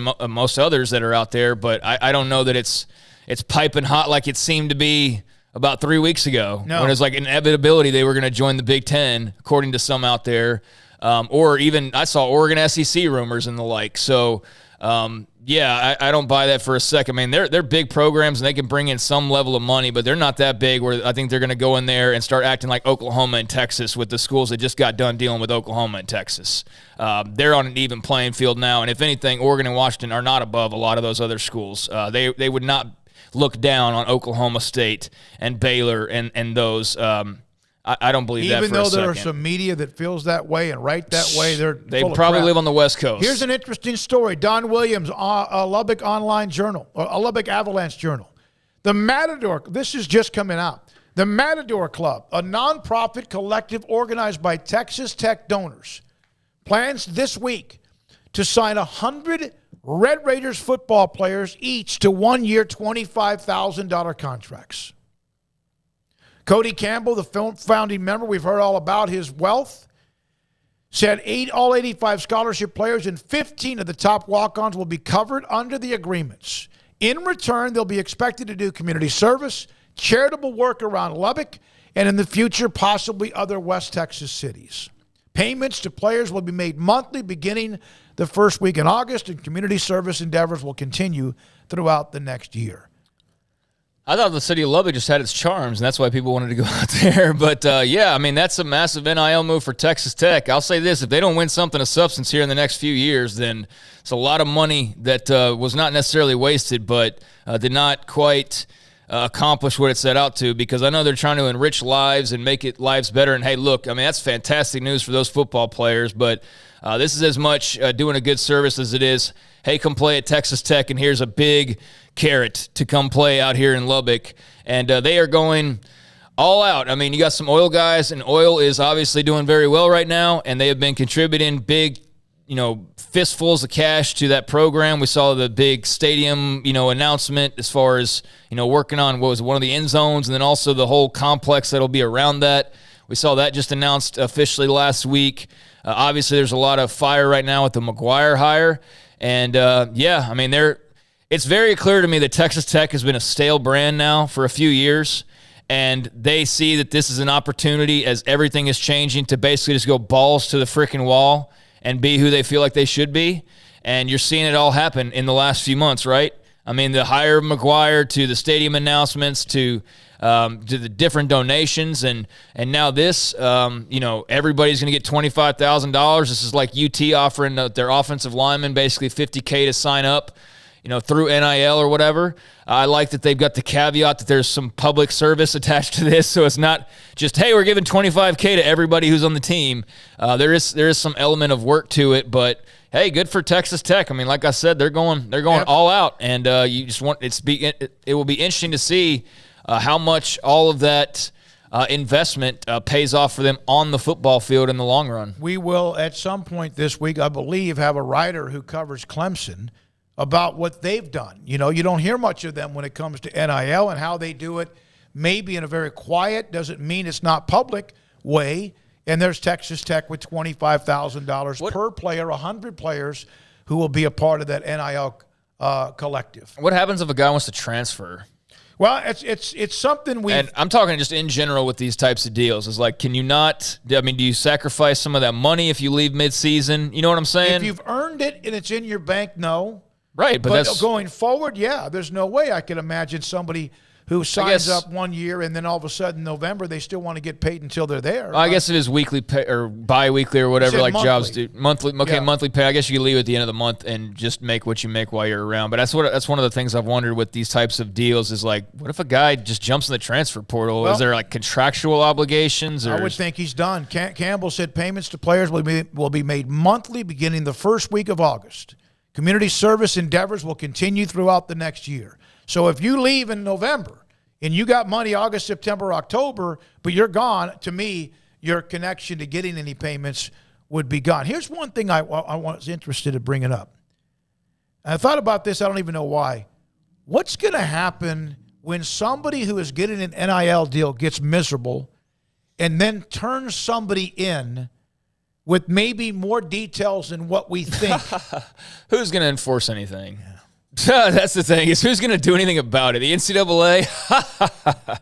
They're not going to do jack. They can't do jack, and they've proven that already. I mean, NIL's in its infancy, but I understand what you're saying. I just feel like we've kind of been shown that they are toothless, at least at the moment. Maybe that new guy that they hire, new girl that they hire, whoever that next president of the NCAA is, will actually be able to do something about it. But until I actually see them bite with some substance, then I'm not afraid of anything that they're doing. Go ahead and turn me in, whatever you want. Yeah, what are they going to do? Caleb from Michigan, with NIL, could SMU start to climb back the days akin to the 80s in Pony Express? When we were discussing last year, when the Big 12 was going to add Cincinnati, Houston, UCF, and Brigham Young, if there ever would have been a phase two, and we discussed this with John Hart, their athletic director, if there would have been a phase 2, one of the reasons why, or in whatever happens going forward, that SMU would have some sort of oomph is because of their donors and the ability, but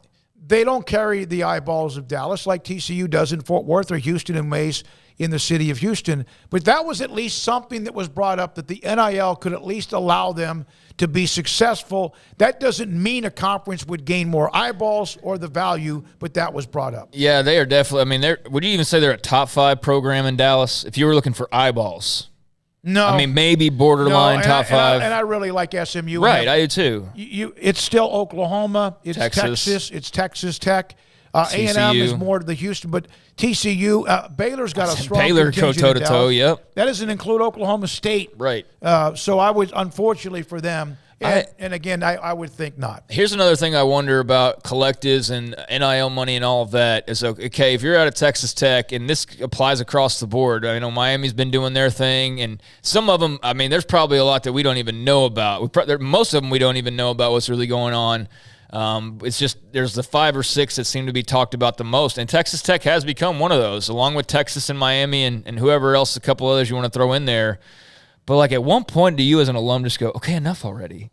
You bled me dry, because now all of a sudden I think Cody Campbell, we've been able to raise money. We felt like we needed to raise to hit our targets. They say close to 1,000 donors have contributed, but the Matador Club needs contributors large and small to be successful and sustain over many years. A number of fans are giving $100 a month.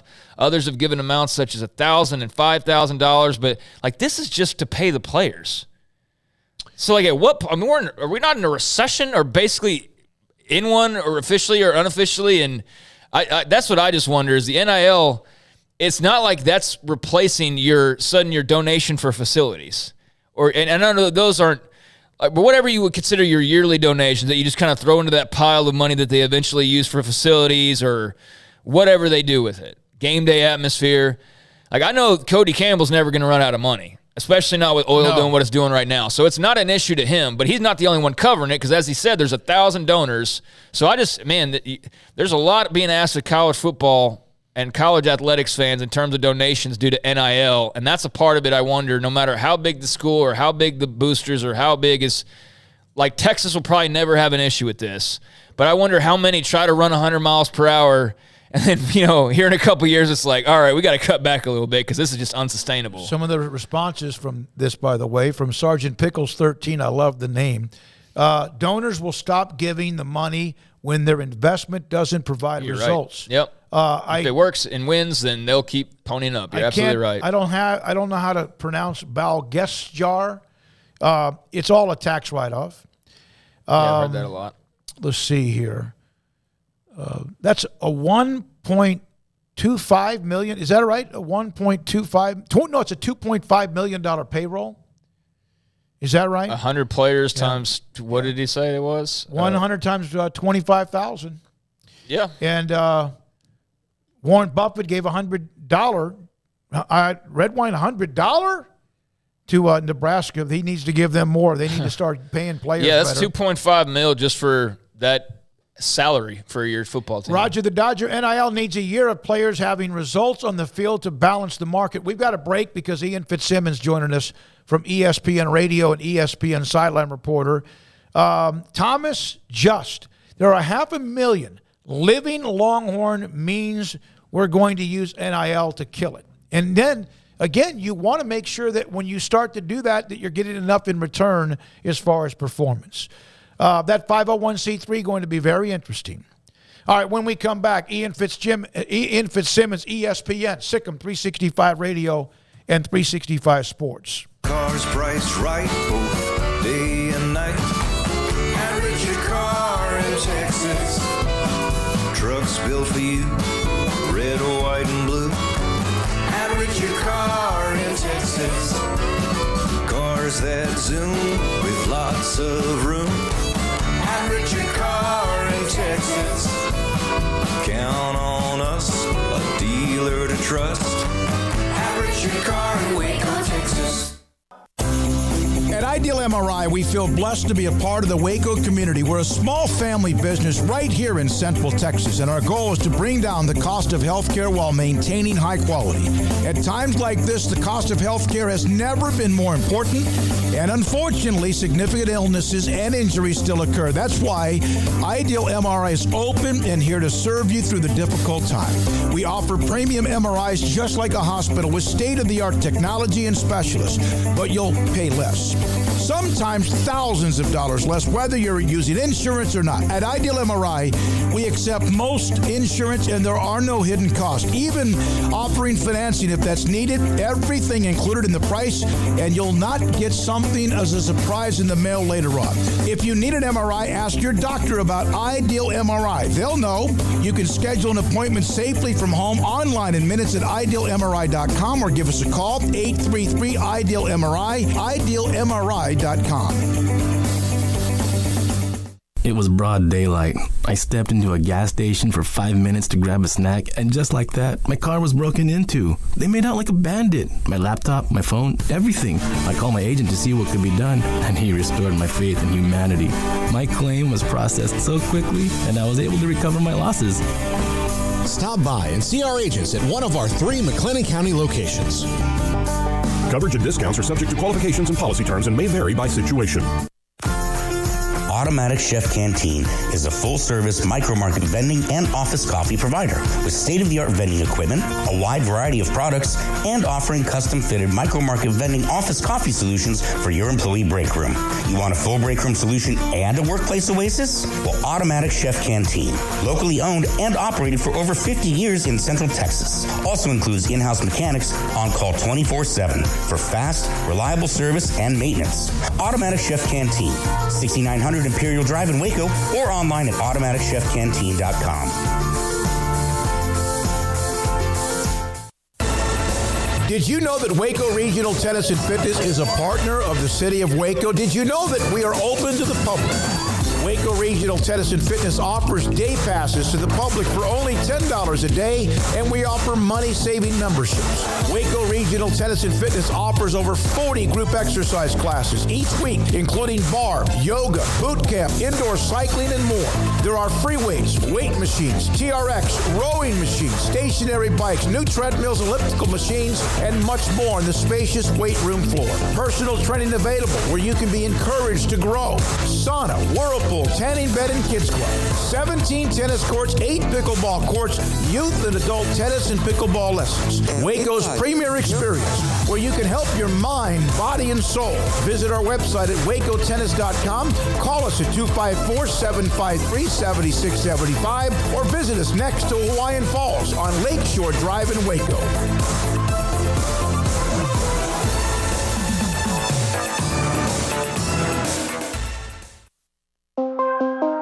Welcome back to Sikkim 365 Radio. And that is picked off. How dangerous. Woods on the return. Cuts to the outside. And he's taken down with 2 seconds remaining. The 4 o'clock hour is sponsored by Boozer's Jewelers, the wedding ring store, specializing in custom jewelry and repair, all in-house. Here's David Smoak and Paul Catalina. Again, Paul's not back till tomorrow. Craig Smoak with me, as he is every day. Paul will be back with us. The 3 of us get back together tomorrow as he's back from his trip to Hawaii. We're joined by Ian Fitzsimmons, ESPN sideline reporter, ESPN radio, and college football extraordinaire. Thanks for your time. Ian, I know it's SEC days. I don't know if you heard this or not, but Texas Tech is coming up with a collective that will pay 85 scholarship players and the top 15 walk-ons $25,000 a year. Well, no, I had not heard that yet. As I am over here at SEC Media Days in Atlanta. Smoke, you get to talk to both of you guys. Oh, wow. You know, that NIL's come up a lot, obviously, with coaches, and when I was at Big 12 with you guys, last week. But, NIL to me, guys, and this is every coach I've talked to, they all believe, to a man, I have not found one yet that doesn't think that NIL, its intent is to, yes, players should make money and be allowed to make money on their name, image, and likeness. but you got to do something on the field. And I think eventually the market's going to correct itself, but right now it's being used as a recruiting tool to what you just mentioned. And that's not what the intent was. But Mark Emmert, the outgoing NCAA director, didn't give a damn about, what any consequences or anything else. He doesn't care about the game. He doesn't care about the players. He doesn't care about the fans. He cares about his direct deposit of over $2.8 million. And that's all he cared about. And he was a great fall guy because he didn't care. He blamed me for anything wrong with collegiate athletics. And NIL is wrong right now. I like what Nick Saban said, and most coaches I talk to agree with it, that NIL should be used once you do something on the field. You have to be enrolled at the school, and then you can start to reap the benefits of getting paid as a college football player. Quinn Ewers got paid over $1 million by people at Ohio State, and boosters, and never played a snap, not one. So I think that part of the market will correct itself. But what Texas Tech is doing, and they should do it, and every school, if you have the arsenal to be able to do it, these are the rules that are in place right now. And if you can raise that kind of coin to have that, enticement to attract players, then do it until they correct the rule. Which, oh, by the way, they're going to have a bunch of lawsuits coming at you, meaning every conference, school, institution, and the NC2A. But until they correct it, God bless you. Go do it. Go get it. Ian, I know that we're going to talk some SEC here in a second because that's where you are, but Big 12 Media Days last week saw Brett Yormark introduced, saw new guys like Joey McGuire out there, and, big expectations for everyone at 0-0 at the moment. But do you have any just kind of thoughts that stuck with you post Big 12 Media Days last week? Yeah, a ton. And man, Craig, I'll tell you, one, Dave Aranda, I've known him since he was at Utah State. I'm a big Dave Aranda guy, and every time I'm around him, I become a bigger fan of Dave Aranda. Baylor has a remarkable coach and a better human. And man, go back to when I'm standing on a pylon when one of the biggest plays in the history of Baylor football is made on the 2-inch line, right? And I look down the sideline, and the entire sideline is going nuts, except for one guy, stoic, right? Because in Aranda's mind, it's, all right, we have 1 second to go on the 2-inch line. That's how he operates, man. And I asked him point blank. You had several offers from, quote, bigger brand schools, end quote. Why stay? He goes, because Baylor is my brand. I mean, and he's in a perfect spot. That's one of the biggest things that, was reiterated to me was he loves being able to be himself. And it takes a unique place for an introvert living in an extrovert's world to be themselves. And that's where Dave Aranda is. It's a match made in heaven. Other than that, I had a 15-minute sit down on air with the new commissioner, Brett Yormark, and about a 20-minute off-air conversation.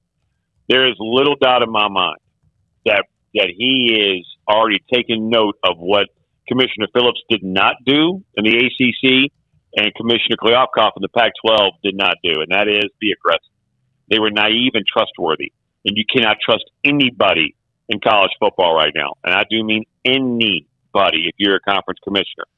So I think I expect him to be remarkably aggressive, and either he's going to gobble up most of what's left of the Pac-12, or he's going to destroy the Big 12 and trying to do it, man. I mean, there may not be a middle between what he wants to do and what happens.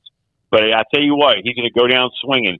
He's going to be aggressive as hell, and I think that guy is going to win in some form or fashion or another.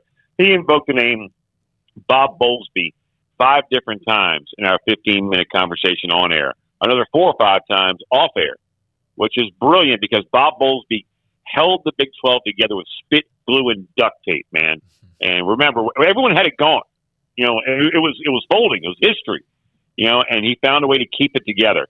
And now with Texas and Oklahoma leaving, they found another way to keep it together.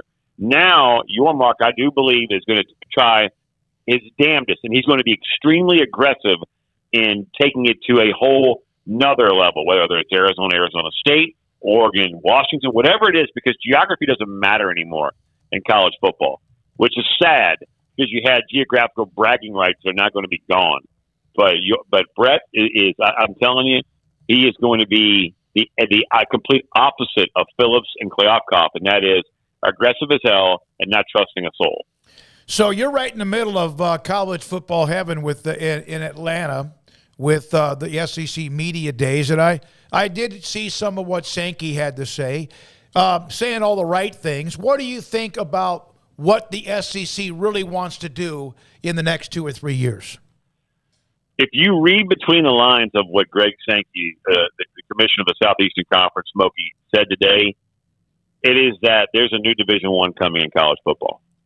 That they're going to be 40 to 50 teams, and that's it, in this new division. And it feels like the SEC believes it's going to be 2 big boy conferences, maybe 3, but and consisting of 40 to 50 teams. And that's where the Big 12 and your mark come into play. You look at the Big 10 and SEC right now. If we're going 50 teams deep, right, in this new Division I, and Brian Kelly, new head coach at LSU, he told me flat out that is what's going to happen. That there are going to be 40, maybe 50 that are going to be a part of the new Division I in college football. There is no doubt in his mind. And when you go back and listen to what Sankey said and read between the lines, that is exactly where this is all headed. So that's why your mark has got to be so aggressive, because it is going to end up being 40 to 50 teams in a new Division I that are contending for the college football playoff. Well, they are 12-team college football playoff, maybe 16, but probably 12 to start. That's where we're headed, guys. That is the ultimate tone over here right now in Atlanta at SEC Media Days. And if you aren't aggressive and you want a seat at the big boy table, that's why Texas Tech is building, what is it, at $300 million, whatever it is, renovation in addition to their football and basketball facilities. And, you have to. I mean, it's an arms race right now. But when Brian Kelly looked me right in the eye and said, the mega conferences are coming, and they're practically already done with the Big Ten and SEC as far as 2 of them. They are that there is no doubt in my mind that Commissioner Sankey and everybody involved in the SEC and the Big Ten believe it's going to go 40 or 50 deep. And you do the math, there's 32 already involved in those 2 conferences. So what does that leave? Either one more mega conference, or they try and absorb the best, 10, 12, 18 teams that are still out there. Bottom line, end of conversation. That's where we're headed. Ian, that just makes that grant of rights for the ACC look that much longer, doesn't it? You know what? As one athletic director told me, there is not a contract in collegiate athletics right now that is worth the damn paper it's printed on. I mean, who the hell knows when it comes to grant? Look, if you want to buy out, you can. If Clemson wanted to buy out right now, they could, right? And if you're UNC, and look, that's, by the way, that's the name that I've heard more than even Clemson is UNC, possibly the SEC. Man, Michael Jordan struck that $100 million check tomorrow. How much that cost for us to get out? $100 million? No problem. Here you go. Whoop, done. Next. I mean, so if you want out, it's easy to get out.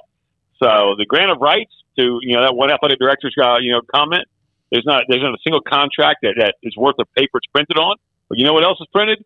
Cash, and that also can get you out of any contract you want. Ian, what are your thoughts? They both have incredible traditions. Texas, of course, has struggled for a decade. But once they do get into the SEC, what do they wait? What are they going to find? And do you feel like, and I hear that, well, they're not going to be very good or whatever. I mean, these are 2 very rich traditions that have great facilities and all that. But it is a sledgehammer. What do you expect they will do? It is different. And Lane Kiffin was asked about it today. And he said, SC and UCLA, the Big Ten, yeah, they'll be fine. Texas and Oklahoma coming over here, it's just a different brand of ball. And he's right, man. And he's lived it. It is different. And I travel all over the country, guys, every single weekend. And the athletes that I saw just today, right? And it was LSU, Ole Miss, and Missouri. They just look different, guys. I mean, right, wrong, indifferent. I'm just telling you, it's a different brand. And Texas has got a coaching staff that knows exactly what it takes to come over here and win. And so why do you think that Kyle Flood and Steve Sarkisian and A.J. Milwee, right, and Jeff Banks put together arguably the best offensive line recruiting class in the last 20 years in college football? You got to build from the inside out. And that's exactly what they're doing. You know, and I think Texas this year takes a big jump. I think they're an 8-9 win football team this year. Smokey, you and I talked about that at Big 12 Media Days last week. And they're building and establishing a base to make that transition into whether it's 25 or 24, whatever it may be. You know, right now it's still July of 25. They're going to have that nucleus and that base firmly in place to be able to contend. Because if you can't block it and tackle it up front, you ain't got a shot. If you ain't got a quarterback, you don't have a shot. Well, we know the quarterback's coming. Last name Manning, right? Now they got to build it from the guts out, and that's exactly what they're doing. And they're changing that country club attitude that has been around Texas for a long time. Man, what they do, kick off, 13 guys? They've got 57 of their 85 are freshmen or sophomores. 35 guys are new on that roster. Yeah, I mean, there's a whole different attitude coming down in Austin. Ian, what'd you think of Brian Kelly being at his first SEC Media Days? Had a long sit down with him, man. And, man, BK has won wherever he's been, whether it's Central Michigan, Cincinnati, Notre Dame, and he'll win at LSU. And everyone talks about, well, is he a fit there? Man, you know what fits? Winning. Winning, yeah. I was going to say that, yeah. That's it. Done. End of conversation. Was there a better fit than Ed Orgeron at LSU? And the moment, and think about this, guys, he went from undefeated in one of the greatest college football seasons we've ever seen in 19. Then a COVID year, and then the year after COVID, bam, you're fired. I mean, you know what fits? Winning. That's it. End of it. So Brian Kelly is going to fit because he's going to win.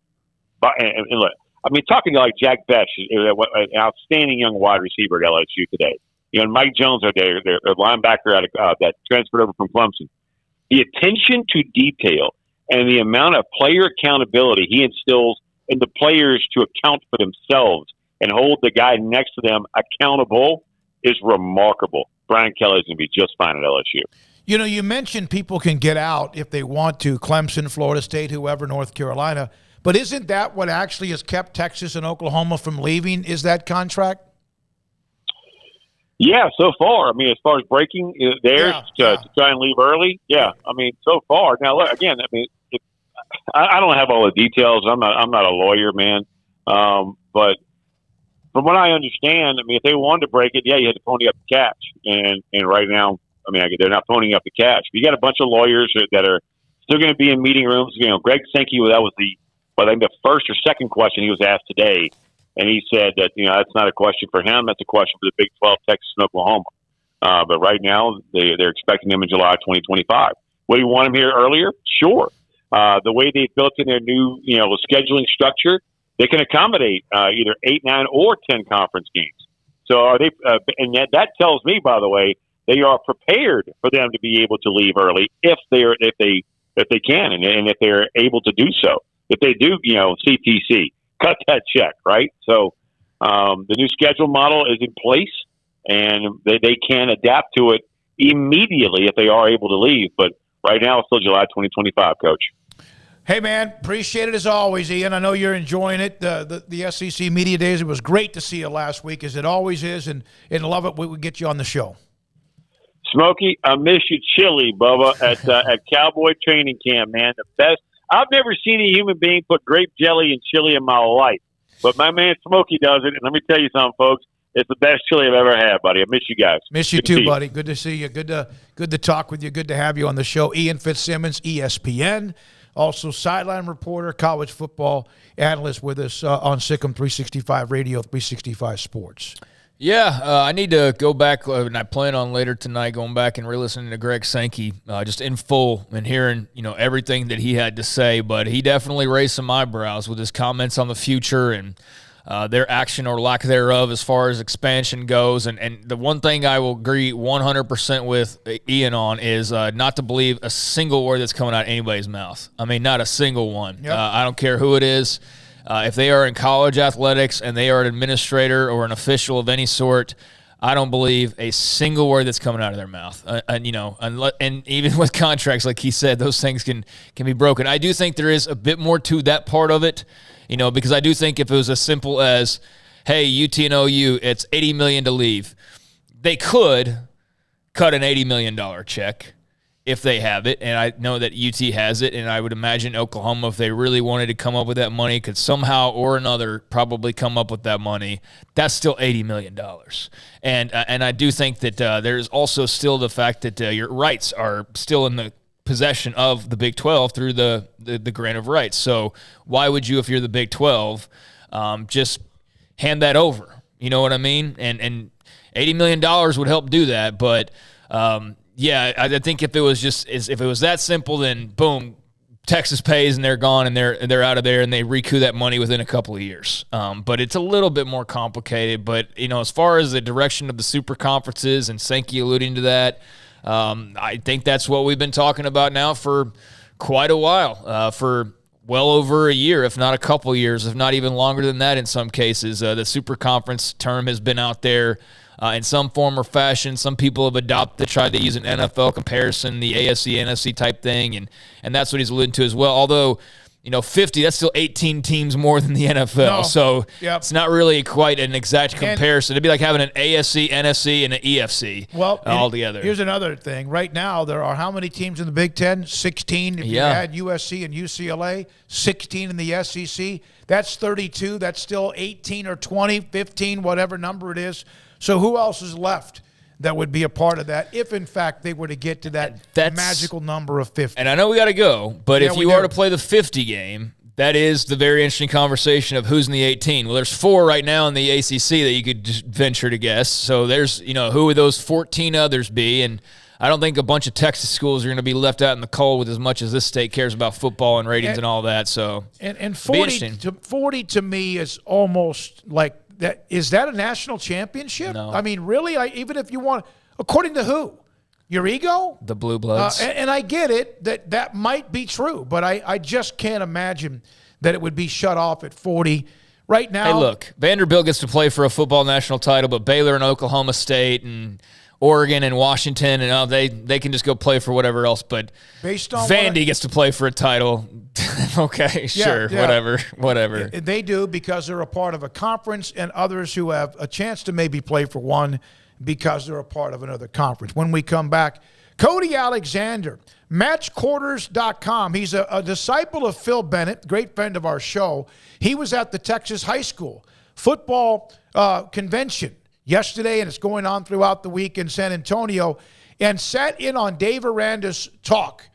Was it about X's and O's and just football? Was it about what Dave Aranda sometimes gets into? That's next on Sikkim 365 Radio and 365 Sports.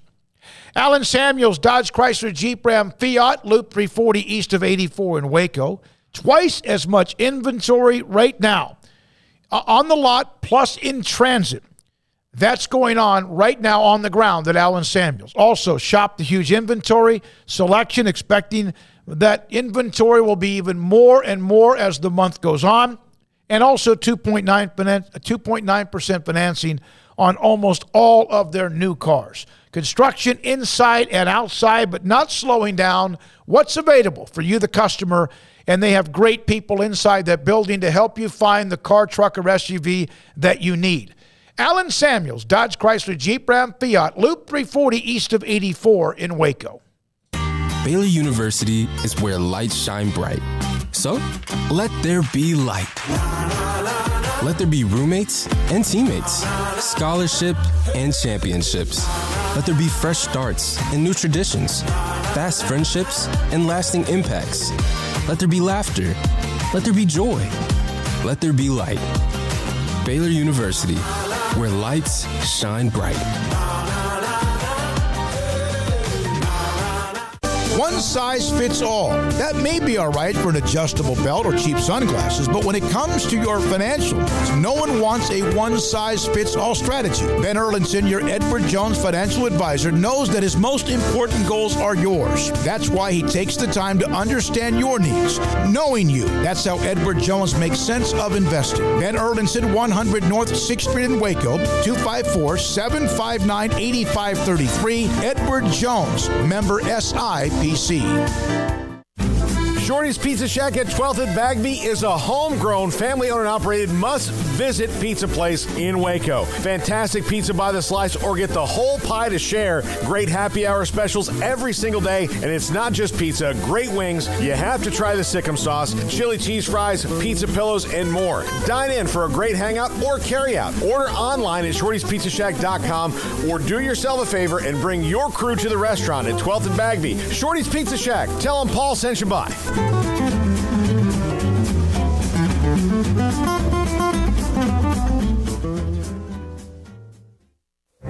Boots add protection. Good boots help you climb better and move forward faster. And when your son or daughter steps into the boots of a U.S. Army officer, they also learn how to lead.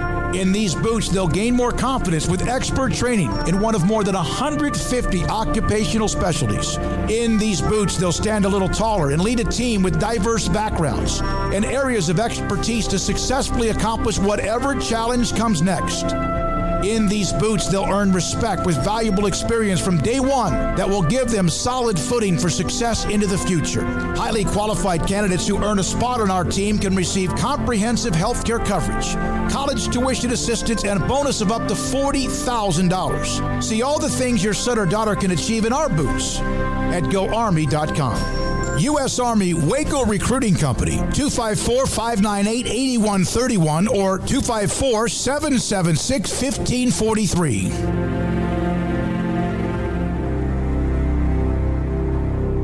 Brad Boozer, Boozer's Jeweler, joins us on Sikkim 365 Radio. Boozer's Jewelers on the corner of Valley Mills and Lake Air Drive. It's a staple of the Waco economy. What are some of the things you have coming up? You know, we kind of call ourselves the wedding ring store. We do all of our own custom work in-house. I've got 2 expert jewelers on staff every day. We can make anything from scratch. We kind of pride ourselves. Probably 9 out of 10, every engagement ring we do is actually made custom to what the customer wants. People look at that, oh my God, I can't afford it. I can't afford something like that. You've shown me examples that you could fit pretty much any budget. It doesn't cost any more to custom make something. You still have gold, you still have diamonds, and you still have labor. Best thing about a custom piece is if you have any old jewelry or heirloom jewelry or something passed down from a grandma or somebody, we can take that jewelry and use it towards your wedding ring for the sentimental value, and then you've got the product, and then it's just a little bit of labor and a little bit of design on your part of what you actually want. You want to know why they're successful? Brad Boozer, the owner of Boozer's Jewelers on the corner of Valley Mills and Lake Air in Waco. Welcome back to Sikkim 365 Radio. Are you a Sikkim 365 super fan? Then try out our premium subscriptions at Sikkim365.com. Cody Alexander, creator of Match Quarters, the author of 5 books about defense. He's a disciple of Phil Bennett, former Baylor defensive coordinator, and now, of course, at North Texas. Coached in high school at Life Waxahachie, Mesquite Horn, Midlothian, Lovejoy, and also at Berkner High School in Richardson. Here's I saw this tweet. Cody's going to join us in a moment about Dave Aranda. I saw this tweet from him yesterday. The Texas High School Football Coaches Association, the convention began in San Antonio. All 12 FBS head coaches were in attendance, or all 12 coaches were in attendance, but also some spoke. Instead of giving coaches a BS 20-minute talk on a scheme, Dave Aranda spoke about his struggles to be his authentic self and how as coaches we tend to lose ourselves in the game. Don't make the game an escape. I'm glad Dave Aranda, Coach Aranda, is in Texas and at Baylor. And Cody Alexander, matchquarters.com, The Art of X, joins us. Sikkim 365 Radio and 365 Sports with Craig and David Smoak. Cody, did you heard him talk before, and it just kind of blew you away when you heard him yesterday? Yeah, I've heard Coach speak multiple times. Obviously, I've visited practice a few times. But just to have a coach be that raw emotionally, especially at his level, and especially at that, like with an FBS Power 5 coach in a Big 12 conference, to be able to speak like that, it just kind of was, I think for a lot of coaches around, it was pretty eye-opening and really cool. He's getting that reputation, is he not? Yeah, I think, from just even listening to him speak on multiple occasions, he's very intellectual. He's very, and he even says he's an introvert. He's very inward thinking. And to me, I think that's a refreshing thing at the coaching level, and especially in a profession that a lot of times is seen as like a zero-sum game where there's an obvious winner and obvious loser. And to have somebody get out there and be that raw about, the struggles they had, especially in that 2020 season where they weren't winning a lot. And it kind of puts perspective on how successful they were this year. Cody, also, go ahead and tell everybody, if you will, about Matt's quarters, where that came from, and kind of, obviously, coaches are catching on to it as well. Yeah, I was obviously at Baylor under Coach Bennett, who y'all are pretty familiar with. And when I left the college game, I needed kind of a creative outlet, and I've always wanted to write. And so I started writing about the one thing that I really enjoy, which is football. And it just kind of has grown from there. Like you mentioned earlier, I've written several books on defense. I have a Substack. I've been in most of the national publications, either as a quoted or has worked research for most of the national publications, and it just kind of has grown to a point where it's kind of come its own brand. And I talk about defensive football, which is unique. Most people talk about offense. So it's been a lot of fun kind of growing that and getting to know coaches all around the country and really all around the world. Actually, I just got back from England doing a convention over there. All right. So I talked by text with Phil Bennett. He actually left me a voicemail. Sorry, man. Yeah, this is going so well. You know where this is going. Yeah. I'll start with the complimentary part. He goes, he's smart ass whip, picks up super fast. He's a sponge. But he did say this: if the economy doesn't get better, I'm going to sue him for taking all of my stuff and earning money doing it. Yes, I've heard that on multiple occasions, so it's nothing new to me. Every time I see him, he reminds me that I owe him money. What was he like to you as a GA? I couldn't have asked for a better experience, and in fact, I've told him on multiple occasions. I get asked a lot, why am I not in college? Why haven't I come back? Obviously, it has to be the right fit. I've got kids and a wife I got to take care of. But the other thing too is I truly enjoyed working for Coach Bennett. You talk to anybody that's worked under him, it's very intense. When the football is on, the standard is a standard. He doesn't deviate from it, and he remembers everything that you tell him. And so you better get your answers right the first time. And I think it really taught me how to be a professional. It really taught me how to work under stress. But at the end of the day, when we were all outside of football and it was about life and it was about being a human being, Coach Bennett took care of me, took care of my family. And I'm forever indebted to Coach Bennett. Cody, all right, let's discuss Matt's quarters. That's a Bennett disciple. What do you learn from Aranda? Because he's kind of, Travis Roeder, who's a football analyst for us on our site, said Aranda's sort of like a greatest hits album. He's managed to master a few key concepts from multiple styles of defense. What did you want to learn from him if he did dive into the X's and O's?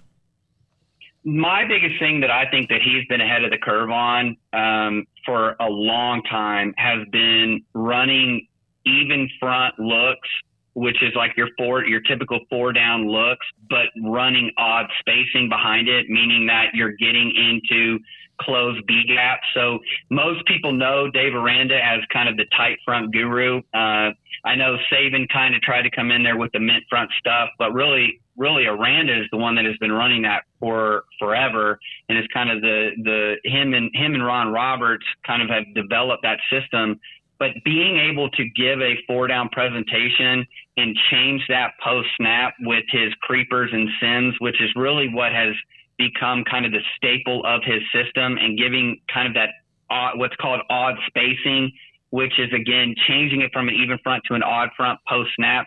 I think that's what has really allowed him to be kind of in the forefront of college football for a long time. And we're really just seeing that now that he's a head coach and he's kind of able to do it his way at Baylor.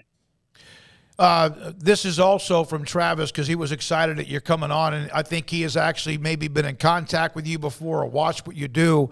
Every football coach has an inherent tension between wanting to add more to the playbook and toolkit versus what they can actually teach the kids. How has Aranda managed to be so multiple and still excellent at everything, as opposed to being a jack of all trades and a master of none?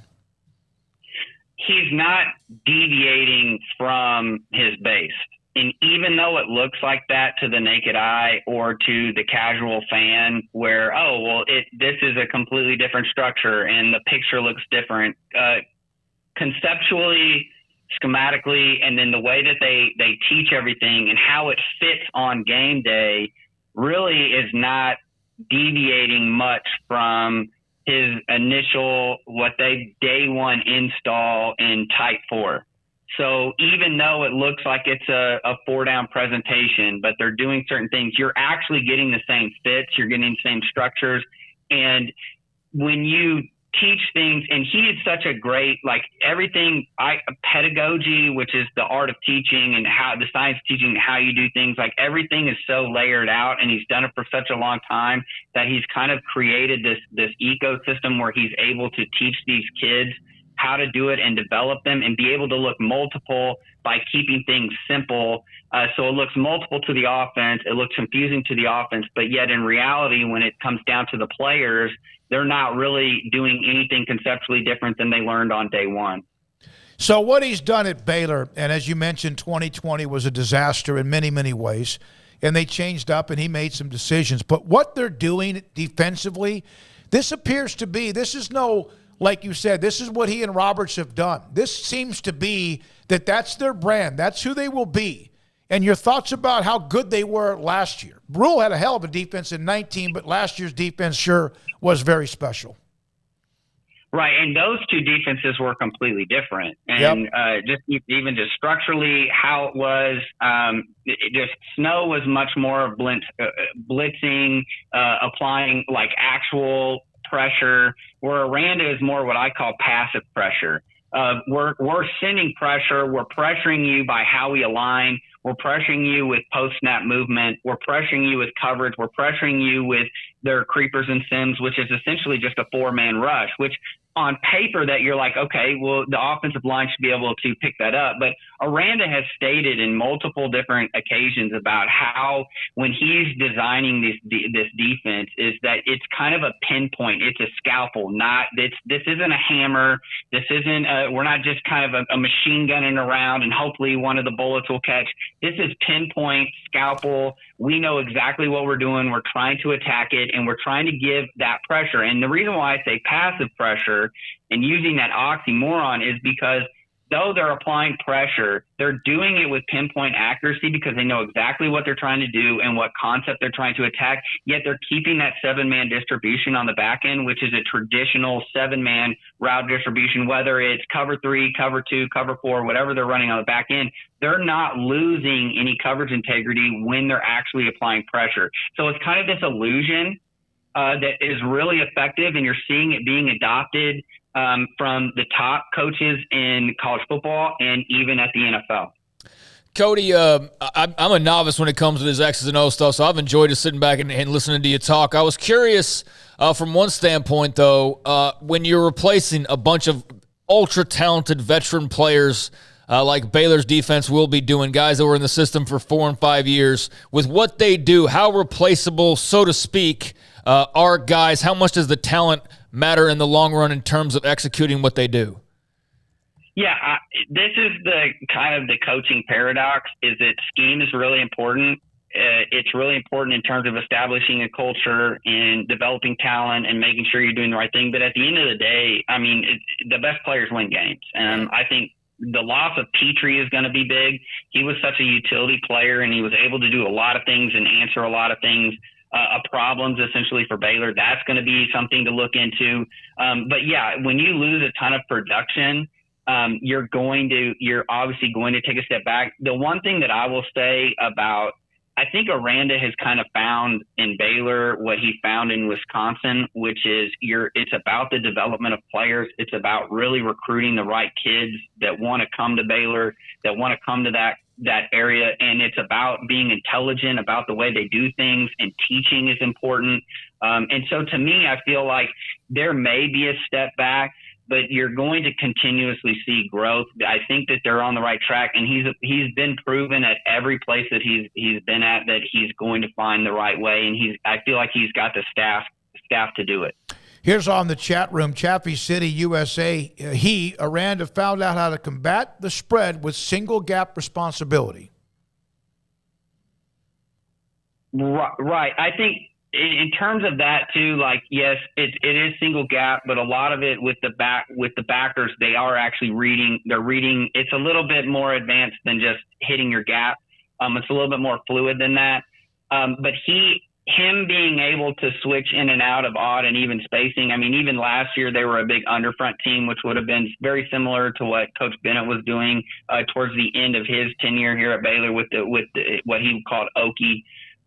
They ran a little bit more of that last year just because they had two really good linebackers and they had a great overhang. And so keeping it simple for them, that made a lot more sense than just kind of in 2020 doing a lot of blitzes and movements and other things like that to try and create havoc. When you have a lot of talent, you tend to be more of a base defense. I mean, you go and you look at any of the blitz rates, most of the time the best defenses are somewhere in the middle to the bottom third. They're not blitzing a ton of times, and it's more or less they're focusing on fitting the formation and doing the correct things and fitting it correctly. When you look at who they had and who's gone, Petrie, JT Woods, the ball hawking secondary, obviously with Terrell Bernard. When you look at those who left, who will they miss the most? I truly think Petrie will be – I think the modern game anymore, especially now where we are in the present, that nickel, that overhang to the passing strength is such a crucial piece. I do agree losing JT Woods is something that is especially a versatile safety that can play down and play back. That's why he got drafted where he got drafted in LA. But I think losing Petrie, there was a conversation I had with a coach on staff. I was like, you guys are really blitzing him a lot. And he was like, well, yeah, haven't you watched him play? Why would we not want him near the box and making plays? So, I mean, when you have a guy like that is kind of a jack of all trades and he's great at almost everything. He can cover man coverage. He can blitz if you want him to. He's cerebral and can call the defense at the same time. I feel like that they've got to find that field overhang, and they need to find it early in order to kind of create that momentum that they had last year on defense. All right. Thank you. You got anything else? Yeah, I'm enjoying listening to all this. Cody, I asked Aranda last week kind of just what he's been checking out film-wise this offseason, what he's been learning from. He mentioned Georgia and five-man fronts and things like that with his I think there's an NFL team he mentioned as well. It might have been the Buccaneers. It was Tampa Bay. Buccaneers. Yep. Those were a couple of the things in particular he'd been watching. What are you expecting with this defensive line and the depth that they have with all of the players from last year returning, but also the addition of Jackson Player and even that comment about him and five-man fronts and looking at that? Do you expect that D-line to kind of drive the way this year and maybe change the way some things look? Yes. Going in more depth on what he was talking about with those five-man fronts and five-man pressures, the reason why he's watching Georgia is because of the dominant defensive line and then all the five-man pressures they ran. Georgia was a simulated pressure defense the year before, and then this year they were more of a kind of a sit and get in the front because they just had dudes. Obviously, if you watch the NFL draft, you kind of noticed that it was a lot of Georgia defensive linemen going off early. but what they were and their box linebackers. So their front six was able to really take advantage of the front five. And what you do with 5-man fronts and even some of these 5-man pressures is you are creating one-on-one opportunities for your defenders. So if you know you have a kid that's really talented and can most likely win one-on-ones, you want to get him in an advantageous situation, whether it's on early downs fitting the run or it's later in downs on longer yardages, getting a good pass rush, putting them in one-on-one situations. That makes sense. You go watch the Buccaneers. The Buccaneers are very, very much blitz heavy. They were a little bit different this year. They were a more 4-down, kind of 2-shell, kind of fit what kind of Coach Aranda and Coach Roberts have done for a long time. So it makes sense that he would mention those two teams. Do I think you're going to see a wholesale change into kind of what the Fangio Staley system, primarily Staley with the 5-1 looks? I don't know. They did that a little bit last year, but you would really have to have 5 solid individuals on the front that you felt really good about. But if you want to kind of, what I feel like is more or less with what you saw with Georgia and the Buccaneers, which is a lot of 5-man pressures, creating one-on-ones, and then playing kind of cover one in the back end. When you have young DBs, it's really easy, and especially young DBs that are talented that can play man coverage. It's a lot easier to just kind of play cover one behind those 5-man pressures than it is to kind of create all these coverage rotations and other things where they have to think.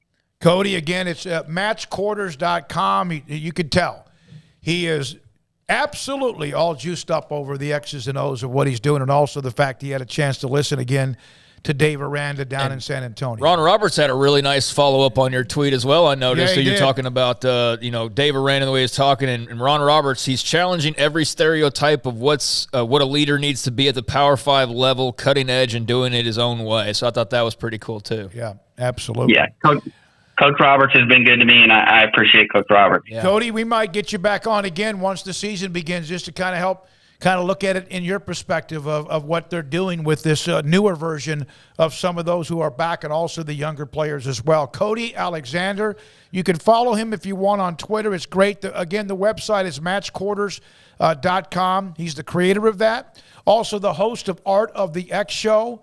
He's written books, 5 books on defense, _coach_A. And it's great to have Cody Alexander on the show. When we come back, Sam Kahn, he's from the Texas High School Football Coaches Association Convention. That's where he is. But his thoughts, college football and more, next on Sikkim 365 Radio and 365 Sports. PettyClinicLowT.com. 1 out of every 3 men have symptomatic issues of low testosterone. And those issues could be body fat. It could be your sleep habits. It could be your energy. It could be your sex drive. And there's always something that maybe you just don't feel right. Your low testosterone could be that issue if you have it. How do you know? Well, if you have any of those symptoms or not, PettyClinicLowT.com. Top left-hand corner, email and phone number. Contact them and said, I'm at that age, and it doesn't mean you have to be 45, 50 or older. It could be in your 30s if you have any of those symptoms. PettyClinicLowT.com. Contact them, and Dr. Petty and his staff will set you up to get your lab work. They'll set you up with an appointment, take care of the lab work, and then look at results. And if your testosterone levels are too low, they could put you in a program to increase that so you can get rid of those symptoms you may have and be one of those, now be 2 out of the 3 men who don't have the symptoms of low testosterone. Petty Clinic, Low T. Tell them Smokey sent you. PettyClinicLowT.com. The secret to living your best life is pizza, obviously. Golden crust made from scratch, 3 fresh signature cheeses, and the toppings, crispy Old World pepperoni, savory Italian sausage, bacon. That's called a dream team. Find everything you need to live your best life and more at Marco's Pizza. Owner Bob Mock has been delivering pizza since 2001 and is the proud owner of 4 locations in Waco, Belmead, China Spring, Woodway, and soon to be open in Robinson. Marco's. Pizza lovers get it.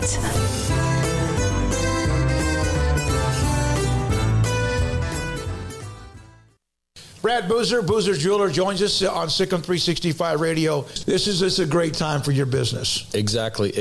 And one other thing we do that a lot of people don't know is we buy jewelry, heirloom pieces, gold, silver bars, gold bullion, watches, anything you may have that you want to. If you don't want to use it and remake something like I did in a state yesterday and I looked at 35 pieces, well, they're probably going to sell me back 30 because it's something they're not going to wear, nothing to use. So if you're looking to get a few bucks or to sell something or something you just don't wear anymore, I make my wife go through her jewelry box about every 6 to 8 months, and the things that she doesn't wear on a daily basis, this sounds horrible, but I take away from her and then I'll put in my estate counter, but then that gives me the chance to rebuy her something new moving forward. Instead of looking down 20 years down the road and you have 300 pieces of jewelry, it's something to refresh and make her buy something new along the way. You want to know why they're successful? Brad Boozer, the owner of Boozer's Jewelers on the corner of Valley Mills and Lake Air in Waco.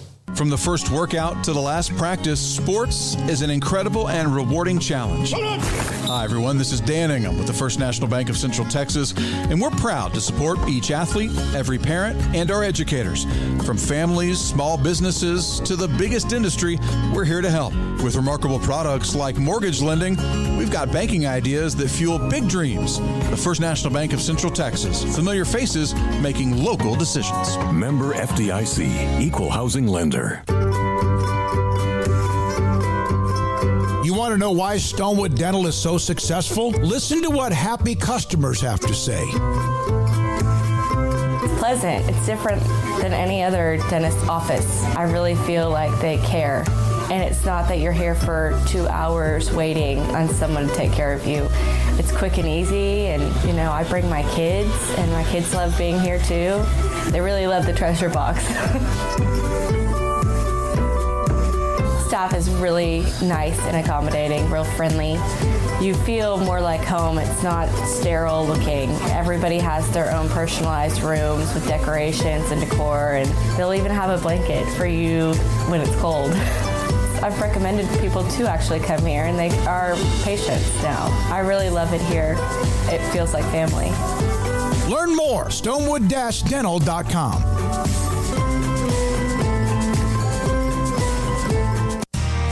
How did Edward Jones become one of the biggest financial service companies in the world? By not acting that way. Financial strategies, one-on-one advice, it's a big difference. And that's why Brad Wilson, your Edward Jones financial advisor, makes sense of investing. Experience the difference for yourself. Brad Wilson, 250 Sharon Drive in Woodway, 254-776-4337. Edward Jones, member SIPC. Welcome back to Sikkim 365 Radio. First down pass attempt, felt the pressure and went down. It was Bernard who affected him. The 5 o'clock hour is sponsored by Edward Jones Investments with financial advisor Ben Erlinson, who'll navigate you through today's financial climate. Edward Jones, making sense of investing. Here's David Smoak and Paul Catalina. It's a massive group, the Texas High School Football Coaches Association, having their convention down in San Antonio. Earlier was now Cody Alexander with matchquarters.com and his thoughts about listening to Dave Aranda. Sam Kahn is there, works for theathletic.com, covers college football, joins us on Sikkim 365 Radio and 365 Sports. Sam, I thought it was really cool yesterday, the picture of 12 of the FBS head coaches on one panel and just kind of shooting it about whatever segment or topic it was. How much did you learn from any of that? Not a ton, just because I think a lot of the questions that were thrown at them were pretty commiserate with what we were talking about on a daily basis and what we ask about what we ask them about on a regular basis. So not necessarily surprising. I think Jeff Traylor at UTSA had the best line of the night, where Craig Way asked him about bowl games and the idea of how to keep them interesting and alive, and he proposed, why don't we give 10,000 to the winners and 5,000 to the losers? He goes, my guys will get their butts up to play. So yep. It was very joking in his tone, but I think there's actually something to that. But overall, I enjoy that event every year, and I enjoy that particular panel because it is really cool to see all 12 FBS head coaches stay in one room on one stage. answering questions. It's a really cool opportunity for the high school coaches to see that too.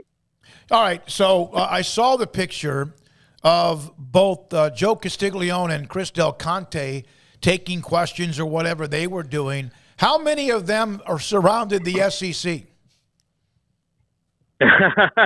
We asked them. They didn't really take questions from the high school administrators, high school coaches. They really were just talking about how to very more general concepts on leadership and things that they've had to deal with in the last couple of years. Going all the way back to the start of the pandemic and things like that. But a few small group reporters, including myself, talked to them afterwards, and we obviously asked them about that timing. After Brett Yormark said last week that typically he would look for a win-win scenario, and both of them have, as you would expect, remained steadfast in that public 2025 timeline. Chris Del Conte pretty much said, that's something in the future. Right now, we're still a member of the Big 12. We're still planning to be a member of the Big 12. But Joe Castiglione had said that, there's a lot of changing, and if that facilitates a conversation that needs to take place about an earlier departure, then, obviously it's something that they're going to listen to. But in the meantime, they're focused on trying to be the best member of the Big 12 they can while they're in it. So they've pretty much stuck to their same timeline. They haven't really had much interaction with Brett Yormark other than the Zoom calls that the other ADs have been on in the league. They haven't met him personally. Obviously, they heard some of his comments last week, but overall, they're still pretty much sticking to the public stance they've had for the last year. Sam, I know you couldn't be there in Arlington in person last week, unfortunately, but you did, I'm sure, get to hear Brett Yormark and a lot of the other things that were being talked about. What were maybe some of your biggest overall prevailing thoughts coming out of Big 12 Media Days last week? Yeah, I thought it's certainly nice to see an interesting new face with a new voice. He certainly seems to have some good ideas and certainly seems to be ready to kind of shake things up. I thought it was notable and interesting. I guess it was maybe obvious, but I think it was interesting that he was willing to acknowledge that, hey, we're going to be aggressive, or we're going to try to be aggressive. And I think that those who watch that conference and support that conference, I think that's encouraging for them, because they need someone, I think, who will do that and who will, fight for them and try to help keep them not just surviving, but thriving in the long-term future. So I think he's going to be a really good addition to this league. And I think obviously there's going to be some challenges. There's going to be a learning curve for him because he's not been in college athletics. But I think that there's some advantages of that because of the world that he's coming from. And I think he's going to be able to bring a different perspective, and the way this sport is going and the direction that we're moving and what matters in the large landscape of things. I think it's important to have some of the knowledge that he has. But overall, I think they put on a good show, and I think he put on a good face for the conference, and I think he's going to be a really compelling leader to watch moving forward. With the picture of Sam up on the screen, put that back up for a second, Garrett. His Twitter feed at the bottom left-hand corner, S. Con Jr. You have a pinned tweet. You have the state of the program on Texas Tech. Not sure if you heard today Don Williams in the Lubbock Avalanche Journal mentioning that they are going to give each of 85 scholarship players, football, and the top 15 walk-ons a donor collective of $25,000 each. Your thoughts about how much that might help Texas Tech football? Oh, boy. I think it's going to help them a lot. I did read that. I actually, right before I finished my story on Del Conte and Castiglione, I did see that from Don, and I had heard Cody Campbell kind of mentioning that in recent weeks, that promoting that the Matador Club was going to have a big announcement of this sort. And when you come off of their announcement last week of what they're going to do with South End Zone and what to do to their football building, they already obviously have their indoor facility. Boy, Texas Tech is sure putting up when it comes to investing in the program and potential success in the new Big 12. They've even before this point, they stepped up the staff salary pool. Cody Campbell and Dusty Womble have given a lot of money, toward the facilities and other things that they needed. There seems to be a lot of energy, obviously, around Joe McGuire. It's really interesting to me to see this program energized in the way it is right now, and this latest endeavor with the NIL and this the Matador Club announcement. It's got to be compelling. I think if you're a Texas high school football player and you're getting recruited by Texas Tech, that definitely makes you think, because that's money in your pocket, and that's that the NIL has changed the game at this point. And Texas Tech and Cody Campbell have said that they don't want to be left behind. They want to be in the conversation to be in the national race in that regard. And that you have to be involved in this, I think, in order to be that. So I'm really, I don't want to say surprised, but it definitely was an eye-popping number to see not just the 25,000, but to see 100 players and including the walk-ons. So that is fascinating to me, and I think it's another one of those things that is just a byproduct of what we've seen since NIL got lifted in the last year, and it's, as we continue to evolve, all these things are just new things that we're coming into, and we just have to learn how to deal with them. Sam, there's no doubt that football's treated a little bit differently here in the state of Texas, and we got viewers from all over. So I don't know how much the coaches convention in like Maryland or, Pennsylvania or whatever, like how much play that gets. But can you kind of describe the THSCA convention and just all that comes with that? It truly is, I think, a one-of-a-kind event. And like you, I don't know that I've been to other – I guess it's hard to say definitively because I haven't been to other high school coach conventions in the country. Right. I've spent my entire career covering Texas. But, the PR people here were telling me they're expecting – it's supposed to be more than 15,000 high school coaches this year and administrators. So that will be a record. They'll announce the final number tomorrow at the end of the convention. But that would be a record if they hit that. And I've been here before, and it's consistently – 12, 13, 14,000 in one area. And then that doesn't include the college coaches who come. And you have every staff in the state is here. We're here the last 2 days. I see not just at the FBS level, but the FCS level, Division II. You've got schools, Division III, even NAI. You've got schools from all levels here on the college ranks. And it's truly cool because to me, it is cool to see everybody in there in one spot, but also it's a chance to learn. It's a chance to develop. You've got college head coaches, college assistant coaches going out here doing lectures and, sharing information. Here's how we coach this. Here's how we do that. Brennan Marion, the receivers coach in Texas, was down in the exhibit hall yesterday doing a demonstration for receiver coaches on receivers drills and things he teaches. And, I heard some high school coaches say they learn more from that in 20 minutes than maybe they've learned in, 20 years, on how to coach receivers. And that is invaluable experience for these high school coaches who are, some of them have been in a long time, but some of them are just coming up and trying to make their way and trying to get better at their craft. And that's, I think, what the heart of this is professional development for those coaches. And not even just for the high school coaches, for the college coaches. I saw there was an assistant coach at another college here yesterday, and he said, I'm going to go over here to listen to Terry Joseph at Texas. I'm going to go listen to Doug Belk at Houston. I'm going to see if I can steal some ideas from him, because that's part of the game is, X's and O's and philosophies and how you run your program. Those are things that everybody shares challenges with, and everybody's trying to figure out the best way to do it. And this is a great place to exchange those ideas and make some friendships along the way. Sam, thank you, buddy. Glad you're feeling better.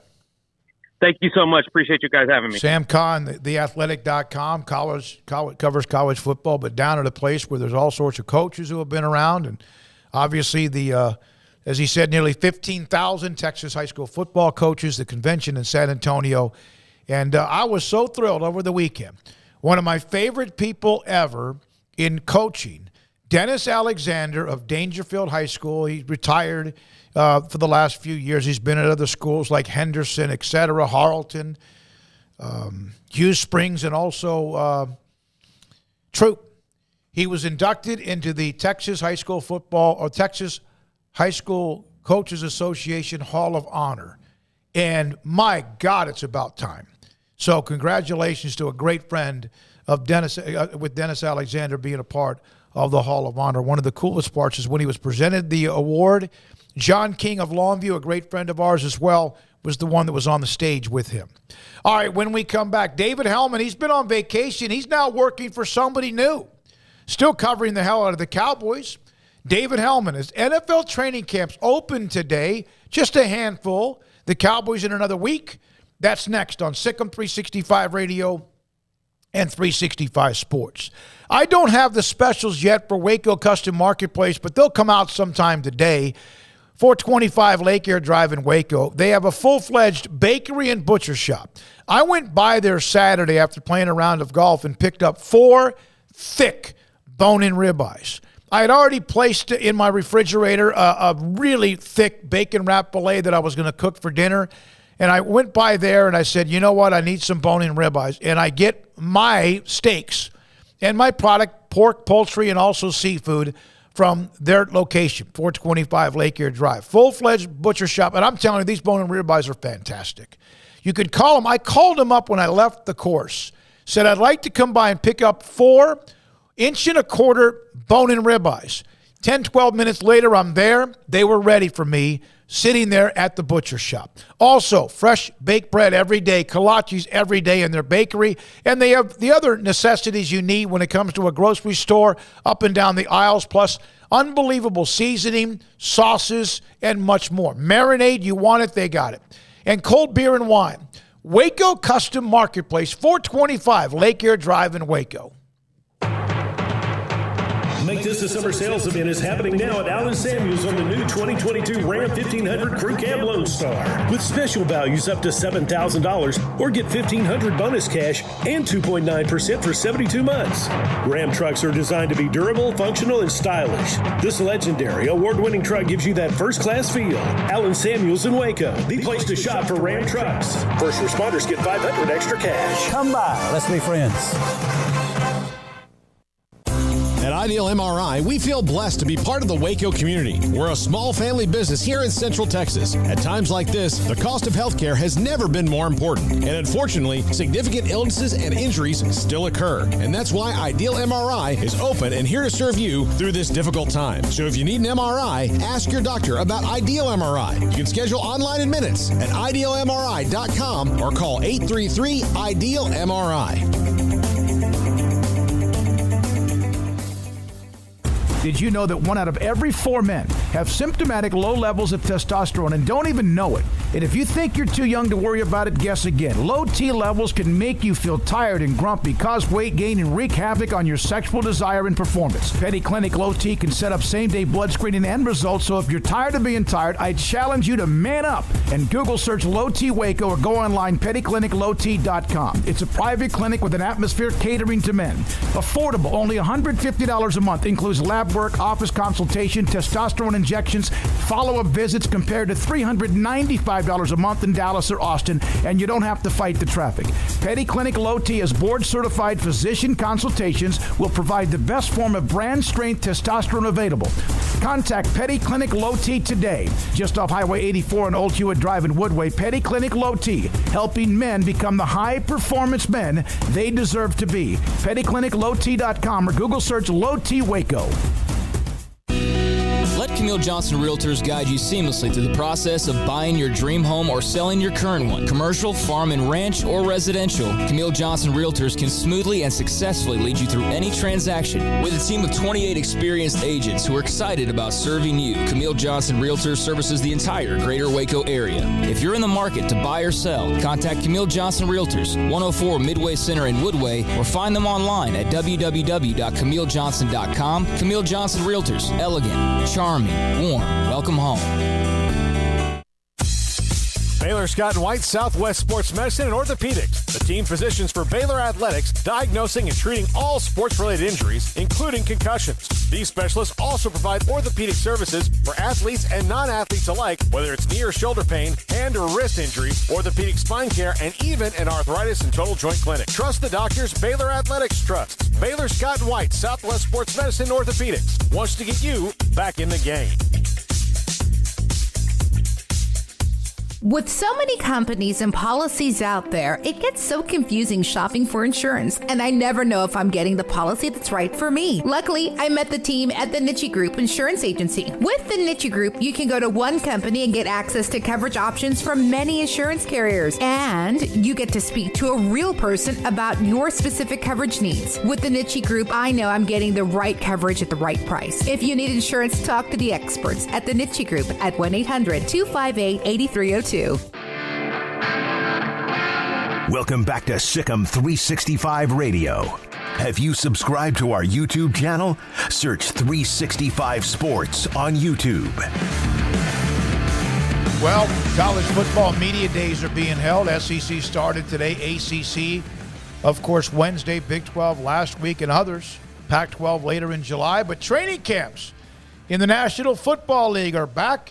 David Helman joins us, covers the Cowboys as well. David, you have been able to kind of get away for a little bit. Tell everybody about your new role covering the Cowboys.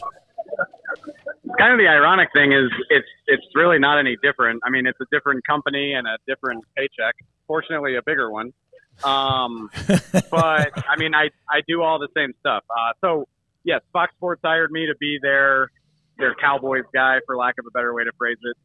But all the same content you've always gotten from me, that's what I'll be doing for them. So it's cool.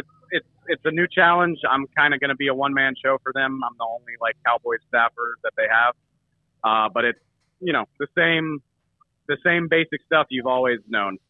Which is damn good because of your insight with them as well. How much do you get a little bit, excited about the start of training camp? Because now it's not what if, but now there's a little evidence in front of us. I mean, I hate to sound jaded.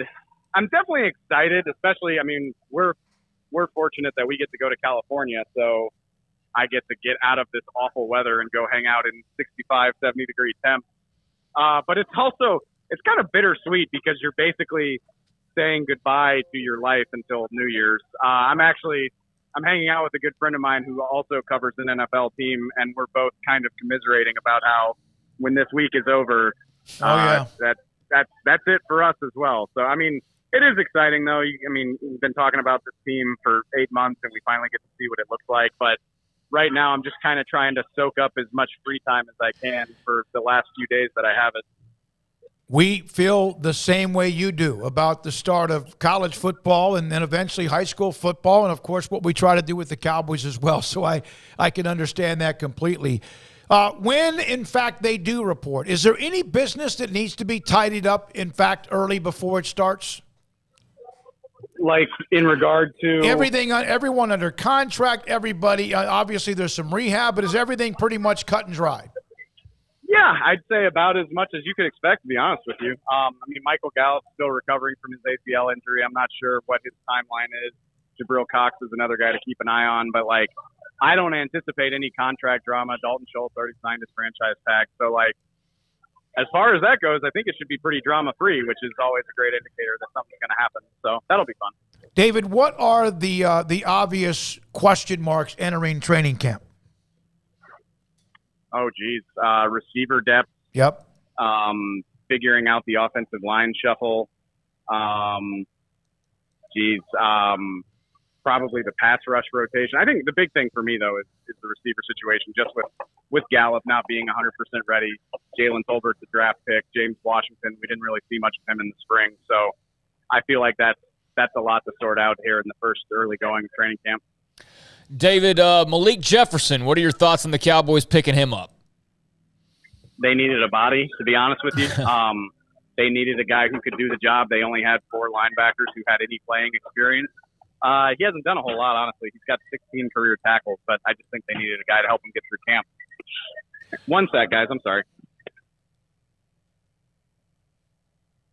David Helman, FoxSports.com. He was with DallasCowboys.com, and as he said, he got a nice bump, and that's great because he does a great job of covering the Cowboys with us. And of course, sorry about that. That's okay. David, go ahead. David, if you looked at somebody who was drafted but it's not one of the names that everybody knows about, is there one that intrigues you the most? Yeah, probably Matt Waletzko, the tackle out of North Dakota. He's an FCS player. He's kind of outside the norm of what you expect from a Cowboys draft pick. 5th round pick, played at North Dakota. But the Cowboys have made it pretty clear to this point that they're not interested in adding a veteran swing tackle. They haven't done it all spring. They've got Josh Ball as well. But this Waletzko kid, he's super, super athletic. And they're going to give him an opportunity to be their swing tackle, which I think is kind of insane, to be honest with you. But that's what they're going to do. Hey, man, we're going to let you go. No, we'll let you go, man. Enjoy your last, break in life. I appreciate it. Thank you very much. Thank you. That's David Helman.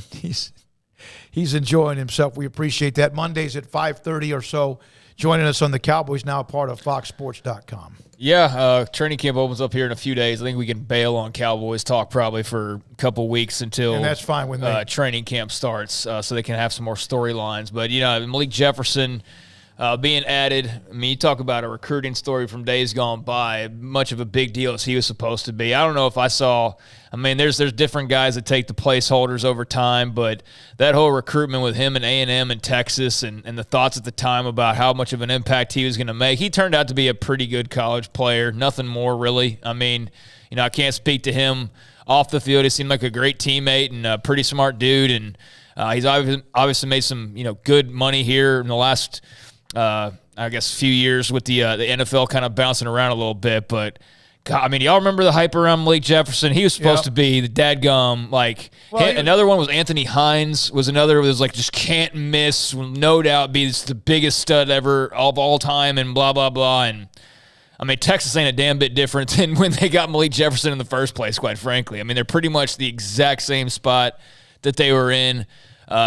Anthony Hines, I don't think he ever quite lived up to what the thought was at the time. But, as we see with Arch Manning, sometimes it's not even about what they do. It's about the impact that they make just in terms of getting other guys and providing momentum and creating excitement and things like that. And Malik Jefferson certainly did that for Texas, and so did Anthony Hines to an extent. But, yeah, that was a big, big get for the Longhorns, and he turned out to be just pretty okay when all was said and done. Yeah, he was good, but the way it sounded he was going to be like Derek Johnson or someone like that, it did not work out so much that way. Speaking of the NFL training camps, then we'll break. 2 teams, Buffalo and Vegas, started their training camps, in fact, today. And there's a few that will start tomorrow. Atlanta, Baltimore, they start tomorrow. The Chargers, Miami, Patriots, Saints, Giants, and Jets. And then the Cowboys eventually will start theirs sometime next week. 544, Sikkim 365 Radio, 365 Sports. Baylor University is where lights shine bright. So, let there be light. Let there be roommates and teammates, scholarship and championships. Let there be fresh starts and new traditions, fast friendships and lasting impacts. Let there be laughter. Let there be joy. Let there be light. Baylor University, where lights shine bright.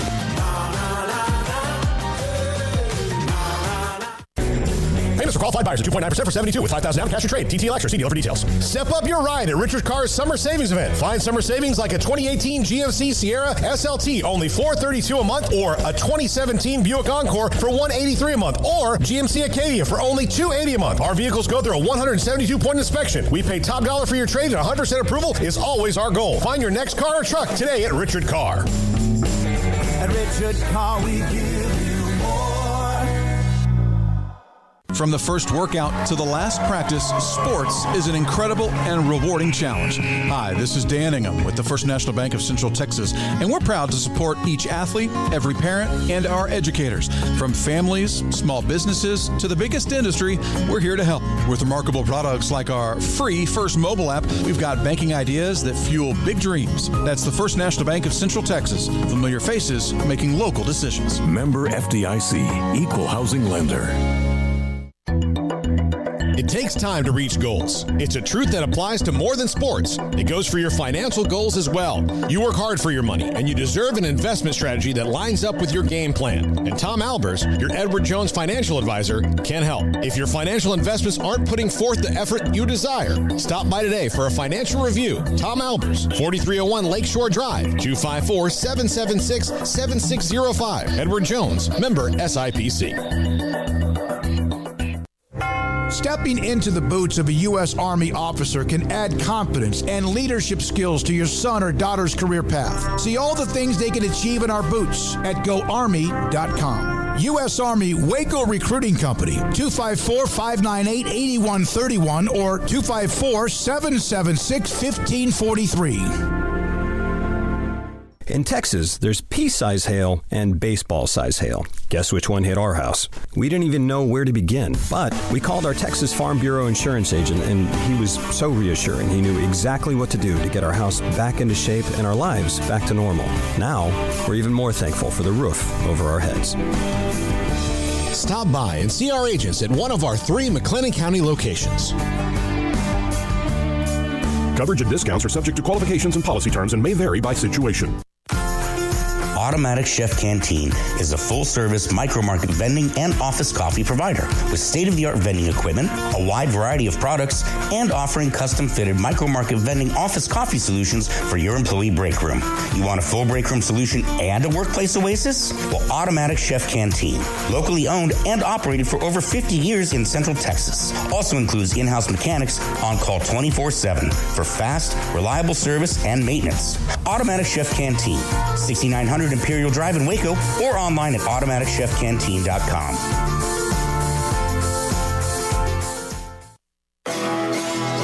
This is Paul Catalina's Top 5 at 5:55.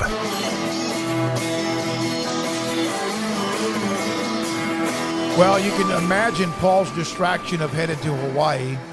That's not the top 5 today. Again, he's not back until tomorrow, so not the case there. I wanted to mention a couple of things that did happen over the weekend. Congratulations to Cameron Smith at the Open Championship. McIlroy and Hovland were teeing off as the leaders, and it was almost as if Rory was so focused on Hovland, who struggled early and really never really put much together, even though Rory played flawless in a way, just didn't make putts. 2-putt, hit every green. And all of a sudden, it's like a car or a horse coming from behind you that you weren't paying attention to. The UIL, which runs Texas high school athletics in Texas, has confirmed that the championship weekend will be yet again at AT&T Stadium in Arlington, where the Cowboys play. And then also that web streaming will be allowed again on Fridays. And we will be a part of 2 different high school broadcasts, including Midway and Conley. And the Midway games, they have their own YouTube channel. And we'll be up on that as well. Former Baylor star Shea Langoliers, 2022 Futures Game MVP. There he is getting the award. Ken Griffey sitting there next to him. And number 1 prospect for Oakland. And a great sign for him and his future in Major League Baseball. Those are really ugly jerseys. Yeah, they were. Those are really ugly jerseys. I understand they're trying probably to do something a little bit different there, but those are hideous. Am I alone in that? No, I mean, that's trying to be cool. Yeah, they were trying to do too much. And Griffey's the man, though. At the World Championships in Oregon, do you have the picture, Garrett, of the track and field? No. Of the track and field, the 100. Yeah, I sent that to you. That's okay. Fred Curley, who's a world champion 400 meters, decided to run 100 meters, and people questioned that. He won it. Bracey was second, Marvin Bracey. But the story to me is Trayvon Bromell, former Baylor star, who last year was one of the favorites to win the Olympics 100-meter. Remember, he just did not. He came up a little bit gimpy. He was able to win the bronze medal. And I mean, the separation from Curley to Bracey to Trayvon Bromell was 0.02 seconds. Phenomenal. Sweep the United States. Last time they did that was in 1991 in Tokyo with Carl Lewis, Leroy Burrell, and Dennis Mitchell in that final. Good deal. Good for Trayvon Bromell and good for the other Americans as well. Good to see us kicking some ass in track like we should and sweeping the podium. That's always awesome to see that. Hey, from Robert, we don't have time for Levi. We're going to still have to give him his segment to apologize for making my weekend hell. But you still haven't explained it all. All right, let's do it now. Might as well. That's the very end 3 hours later. We put up the segment we had with Jimmy Skiles, who is one of the associate ADs at UCF. And then Levi on Friday, because we actually ran the interview from Wednesday or Thursday on Friday. Levi put up the tweet. We got to get the headsets on you. Put up the tweet. It was a fantastic segment, incredible publicity for UCF athletics, and he used everything was fine. But in the title of the tweet, it said Golden Knights, and UCF Twitter Mafia, they just couldn't drop it. Levi, you once, right, were in the middle of all that, UCF Golden Knights? I was in the middle of all that. So when I was younger, I think it was in 05 or 06, my dad went to law school at Tulsa, and so he would give me like the little Riddell helmet sets. And so he got me like the Conference USA one, where it was like Houston, SMU, Rice, Southern Miss, ECU, UCF. And so at the time, he would teach me all the little mascots, and so they were the Golden Knights. And so I always knew that they went by Knights, but I thought it was just short for Golden Knights. I didn't think anything of it. And so our Jimmy, our friend of our show, he had a great little segment. So I was super excited to post that on Saturday morning. And so I had a late night Friday, so I had it scheduled to post at like 7 a.m. Central, 8 a.m. Eastern. And so I slept through it. I woke up, and Jimmy had responded. He's like, no, not Golden, just Knights. And I was like, oh, crap, what did I do? And so I looked it up, and I realized that they took off the moniker Golden in 2007. I was like, crap, but it had already gotten a bunch of stuff, so I just apologized right underneath it. But, I mean, most people did not see the apology and just went in on me. And so I apologize, UCF Twitter Mafia. This will not happen again. We love you. We appreciate your support. And so that was my bad. Some of them were a little bit more argumentative than thought. Love your show. Thanks for the coverage. Then the next one, let's see. Man, the Central. Oh, this someone saw Brigham Young being fan. Just Knights, please. Please, it's just Knights. And then one guy, wake up. UCF stopped using mascot Golden Knights over a decade ago. Try to be present, as there's a lot going on out there these days. From Doug's for Freedom, who was kind of an ass the way he said Speaking of that. wake up and realize that not everybody gives a damn about what UCF calls themselves. Like, the majority of people don't give a damn. Like, that's the reality. And there's sometimes when Baylor gets a commitment or somebody gets an offer, they'll say, I'm proud of my offer from the University of Baylor, and some Baylor fans will get a little bit. But here's the whole point. We have openly accepted and welcomed UCF to the Big 12 from the beginning, even before it was announced.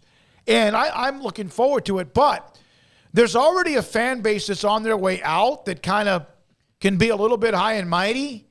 We don't need someone new coming in to replace that. That's not going to happen. Yeah. So I'm going to tell you right now, if UCF, I mean, I got nothing against UCF. I stayed off Twitter pretty much all week, and I did see some of that, and I lost interest immediately because it's such a dumb thing to get upset about. And I actually saw one or two tweets that seemed like they were actually mad, like that one. Yeah. And I was just like, this is stupid and a waste of time. So for you guys that dealt with that, have fun. But yeah, check the arrogance at the door. The arrogance is on its way out, not in. So I don't think that everybody involved with the Big 12 after 20 years of dealing with said arrogance is wanting, especially a new booty, so to speak, to come in and start displaying that same arrogance when all these other schools are here and have been around. So I know they got confidence. That's great. Look forward to seeing UCF and the Knights doing what they're doing. But, yeah, you can check some of that arrogance at the door. And then here's the part that got to me is, okay, we made a mistake. Levi admitted it, and I said it was a mistake. And then it was because it's a thread, no one bothered to look at the beginning of it when Levi responded, and so did I. And so when somebody saw that, they just said, we're not the Knights, we're the Knights now. And I'd say 85% were fine. Yeah, most. And then there were a couple of just, douches, right? I'm not going to hold that against the entire fan base. But no, I'm not. And then Levi and I start trading back, texting back. He goes, don't alienate all of our new UCF fans on Twitter, which we do appreciate a lot of you for adding to our Twitter feeds and watching the show. But honestly, it was an absolute just a mistake. And how many people get over it. Mad? It's not that big of a deal. Get over it. It's not a big deal. I mean, we've already spent probably 4 more minutes, and no disrespect. I know what you're getting at, but it's not that big of a deal. So UCF fans, I think we gave you a lot of love last week. A lot of love. Had freaking stickers out, had had the helmets out here. Get over it. I don't want to hear it anymore for the two people who actually got upset about such a thing. One note, Chad, Levi, you slept okay last night? You okay? Yeah, I slept. Levi kept telling me, I want to come on and explain myself. Levi, thank you for doing that. You didn't have to. I never used this your name. little red dot following around Levi over here. His laser I thing. never used your name until today. I said we are going to put him under the sledgehammer or the fire hydrant. From college football, former Arkansas and SMU head coach Chad Morris, who recently was a high school coach at Allen High School, the largest high school in Texas, is now an offensive analyst at USF, where Gary Bohannon is, by the way. Yeah, Gary Bohannon should be the starter out there, I would assume. I haven't really dove deep on USF, but, yeah, you would think that he's going to be working hand-in-hand with Gary, and a little bit of a fall for grace for Chad Morris. Was in the SEC just a couple years ago, or no, longer than that now at this point. But, also at one point in time, a heavy candidate whenever Baylor's had a couple of job openings, or not heavy candidate, but just a name mentioned because of Texas ties and experience and things like that. But give it up to Mack Rhodes. He went a different route both times, and both times he definitely got a better candidate. And, it'll be interesting to see kind of where his career takes him, because he made the return to Allen already, right? And then, very short return there and then back into the college game and now at USF. So I'll be curious just to kind of see where the coaching carousel takes him ultimately. But it's going to be, I would think, a bit of work to try and get back to where he was just here recently. Yeah, I do as well. And sometimes guys are just really, really good at being coordinators or position coaches or whatever. And, again, he had the opportunities. He was very good at Clemson and elsewhere where he is. So have a lot of people been very good at Clemson. But, yeah, that definitely boosted his stock. But it's interesting to say, what if Mack Rhodes had done something differently the last couple of years? I mean, what if Mack Rhodes had gone more of a let's go Texas, based and all that instead of going Matt Rule? How does that work out? Ultimately, what position does that put them in? Are they even strong enough if they were to go, if they would have made it to Chad Morris hire, then that would have been disastrous. Been absolutely disastrous. I still maintain that Sonny Dykes wouldn't have been a good hire back then either. And I'm not talking about Aranda's hiring cycle. I'm talking about the Matt Rule hiring cycle. I think both of those would have made sense, but just simply because of Texas ties and offense, really. But I don't think either one of them could have worked out. Maybe Dykes as well as Matt Rule did, and certainly leading into ultimately Aranda as well. Could have gone a lot of different directions there. Mack Rhodes made what honestly is pretty outside the box hire, even though Aranda's got a lot of respect. It's just that personality and all that comes with that. You just don't know. And man, so far it appears to have been one hell of a swing at the plate for Mack Rhodes. Not only Rule, but also with what appears to be a tremendous head coach in Dave Aranda. So that worked out well. We'll see how it works out for Chad Morris. But he's got a lot of opportunities, and we'll see how this one, eventually settles in for him in Tampa. So like on Twitter with the Golden Knights reference by Levi, MP Golden Knights, and then Tony. Well, I want Chappie City, USA, blank UCF. And we're not stuck, but I'm just... I'm not saying screw them or anything. It's Tony, just this silly thing to be upset about. This argument is ticking me off. Central Florida fans need to settle down. We'll see. They get mad about that part. And we're just trying to say, calm the damn shit down. I'm telling you right now, we are covering you and love doing it. From Bo, they will wait for FSU Miami before they take UCF. No need to apologize from UC Freelist. You guys have been great to UCF. Don't let the Mafia tell you differently. And then a few others. We're good. We're all good. And we appreciate that. For Craig Smoak, Paul Catalina is going to be back tomorrow. Garrett Ross, Levi Caraway, Emery Winter, David Smoak, thanks to our great sponsors. And you, the audience. Go UCF Knights, right? Sikkim 365 Radio, 365 Sports.